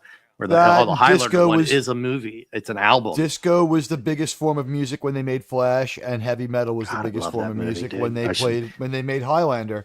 So Queen had moved on. They were kind of progressive, right? Well, we don't do disco-ish music anymore. We now do metal. A lot about Queen is they can really play some hard shit. Really hard shit. If they went like, oh no, I know my Queen. If they played like, if they went a different direction, they'd still pull it off. They could have. They're the only band where some of their hard shit, and it's good. Here's their trivia question. Ready? They're the only band where the band has a number one hit and every member has a solo number one hit. The caveat being, it's a European number one hit. Well, fuck. Was it? Is it a kind of Rolling magic? Stone? Was it Roger or May who has an astrophysics No, it's degree? It's Queen. It's Queen. Oh, really? Yeah. I didn't every know member. that. Queen has a number one hit. The only band where every member of the band itself has a number one hit and every single member of the band has a number one hit is Queen. And it's done in a roundabout way. Now, you would think that it was done outright by the Beatles, but Photograph only went to number 2. Beatles, Ringo didn't pull his weight. Everyone had a number 1, but Ringo could only get to number 2. Yeah, but he made Caveman. But he made Caveman, exactly. Isn't that the name of it? It's a great Shelley Long. He's in several great movies, and he's great in the video for "Won't Back Down" with Tom Petty. Ringo is a lot of fun and plays drums better than people give him credit for. It's just that the guy from the Stones was so much better. Yeah. I And Brian resent May the is term legit caveman. masterpiece. It's people of cave. It's People have- Captain Caveman. It's, you know what it is? It's cave birthing persons and cave Oh non-birthing God! All right, that's persons. Oh, yes. fucking out There of we here. go. Fuck There you JT. go. On I'm that saying note, Fuck we should get out of here. We're done. You can go birth these nuts. That's what I can tell you. And if you're we'll end the broadcast with this one. We're If gonna you're- end on If that. you're making a comic book that you promised to have out 13 years ago and it's supposed to come out in June on Independence Day, hello, boys, we're back. yeah. When you we can go will be online calling and you troll out again a people- couple of weeks after your deadline. When you control people who are complaining about a comic book that hasn't come out in 2 or 3 years, and you can just little dead up laugh at them and still feel bad for them at the same time, though, right? Because you know how they feel. But anyway, I it's well, realize like that we're dealing with human beings, and I don't want them to be destroyed. I would like Right. them to do the right thing. Yes. yeah. Well, I don't see it happening, but I ain't mean, I would seen like that. it. So Wouldn't we on all? that note, JT and I are going to have to deal with some serious tech issues. Luckily, we have next you can get week married in 30 2 states. weeks to It's okay, deal with guys. it. Well, I do not have the ability anymore unless I pay for a service, which I might have to do the comics after next week. Neither does JT anymore. Yeah. It just It happened is tonight. expensive as fuck. Yes. Yes, it is. I don't know that I want to shell out for DC and or Marvel, but there are some comics that I want to do from DC. JT and I want to do some DC shit, some obscure type stuff too. Different characters, not Batman, not fucking Superman, you know. Although they might be tie-in characters, we're looking at like OMAC. I might even do I want to do something like Scepter. Something crazy. I had another one for you, JT, that I was going to announce on air, but crap. Not more. See, I'm that's working on Marvel. my pet. I'm working on my pet Dead Man. project. The I'm translating all the World War II era German comics so that we can enjoy them too. They were state issued, good stories, character driven. Oof. Character driven. Yeah, I wonder which Character character. driven. That sounds They great. had one dude. character at the center of all the stories. Mhm. I'm sure. All right, so JT, what do you got going on? Both of you. Yeah. So let's see. Friday night I'll be on Mark D with the C, Late Night Fortnite. Then Saturday, quick turnaround here, I will be on the Admiral T channel talking about some Star Trek Enterprise. No, you won't. You're fired. Can you link that in? Yeah, I'll grab it. Okay. I'll grab it. Yes, we'll be hitting Star Trek Enterprise, and then we'll also be explaining in painful detail why we'll be done with Enterprise by the end of probably this year. Probably. I think we have about 30 weeks of Enterprise left, and then we'll double back, because you know what I'm thinking is, if we do TOS, if we do a warp jump to TOS, sorry to think out loud on your show, Dave. If we do a warp speed jump to TOS, I would want to make a really good video for every episode. So what I think I would want to do would be TOS, Enterprise, TOS, to be honest. Otherwise, it would just be like beating me to death. I would just be editing all the time. Yeah.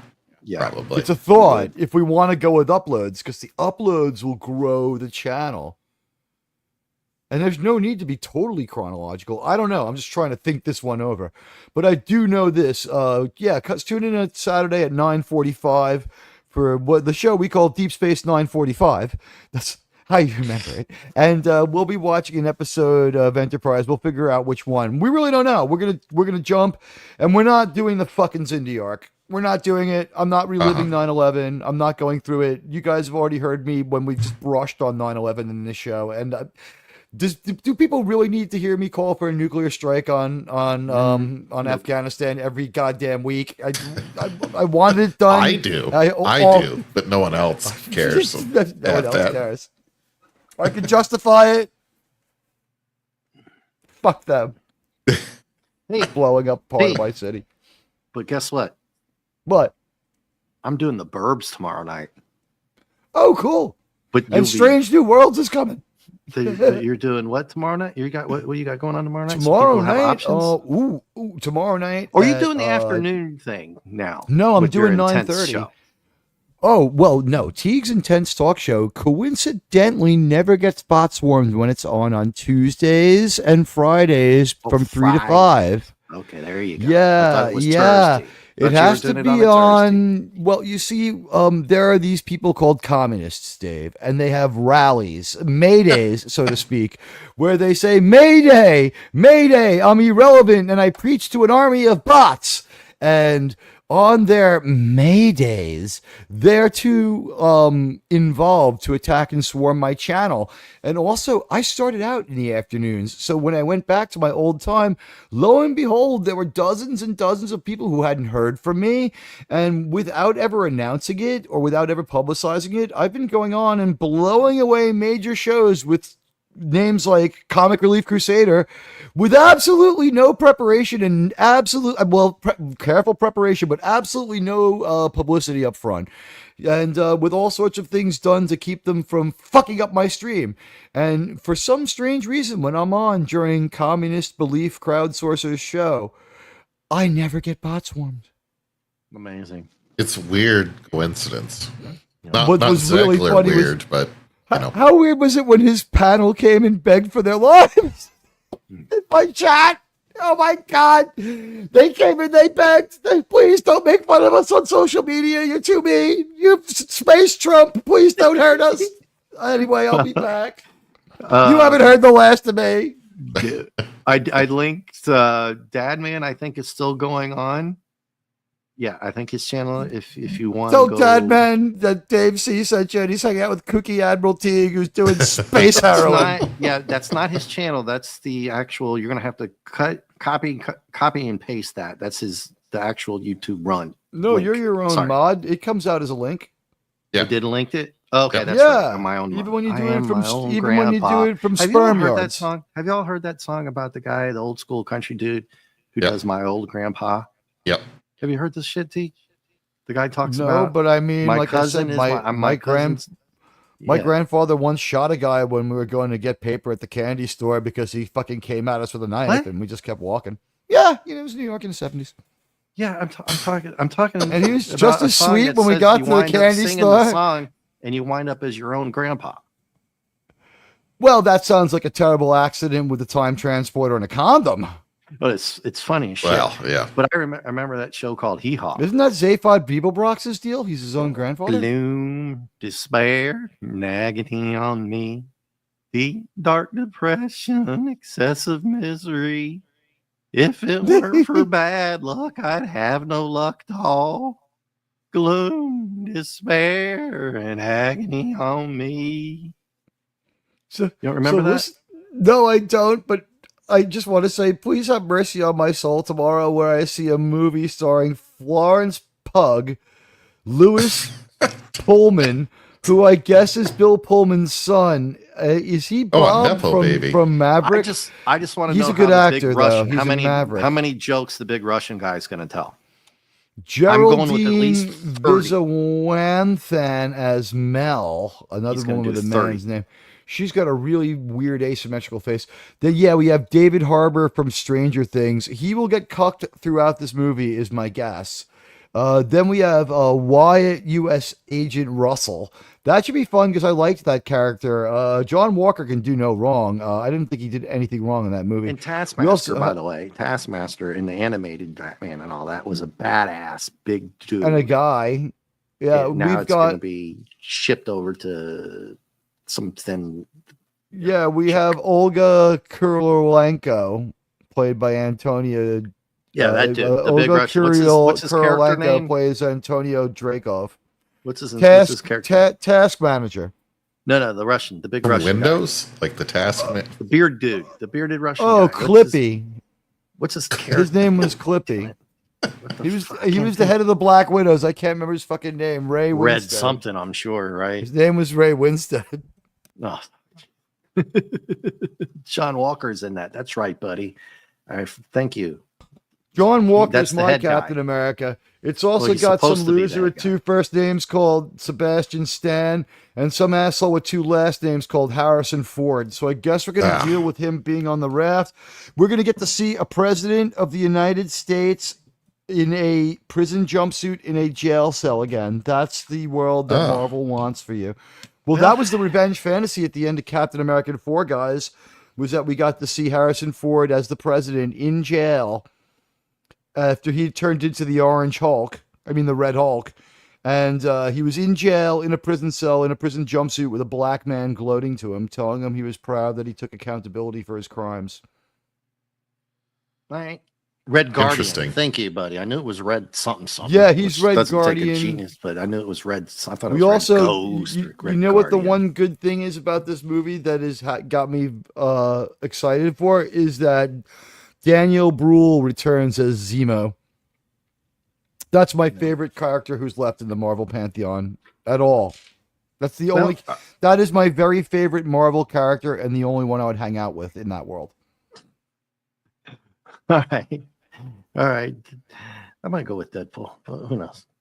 No, Zemo's cooler. He shoots people for fun and hangs out in like a castle full of drugs and like hot women. No, Zemo's my guy. All right. Well, I'm gonna go do something with my guy because I gotta go to the bathroom. I can't take it. I gotta go. Nothing like the post-stream stream. Thank you, everybody. Post-stream stream. Thanks. Talk All about right. rain. Take care, everyone. Buddy Hepburn. Bye. RTZ. And you're right, buddy. They were the best FKC. in that show. Zemo is hilarious. He killed like 3 people. Yes. And But they're like, don't kill anyone. And he kills like 3 people. Like, oh, Zemo. I'm going to Zemo this chat. Bye, FKC everybody. 2005. And See ya. somebody else. All right. RTNZ and all the rest.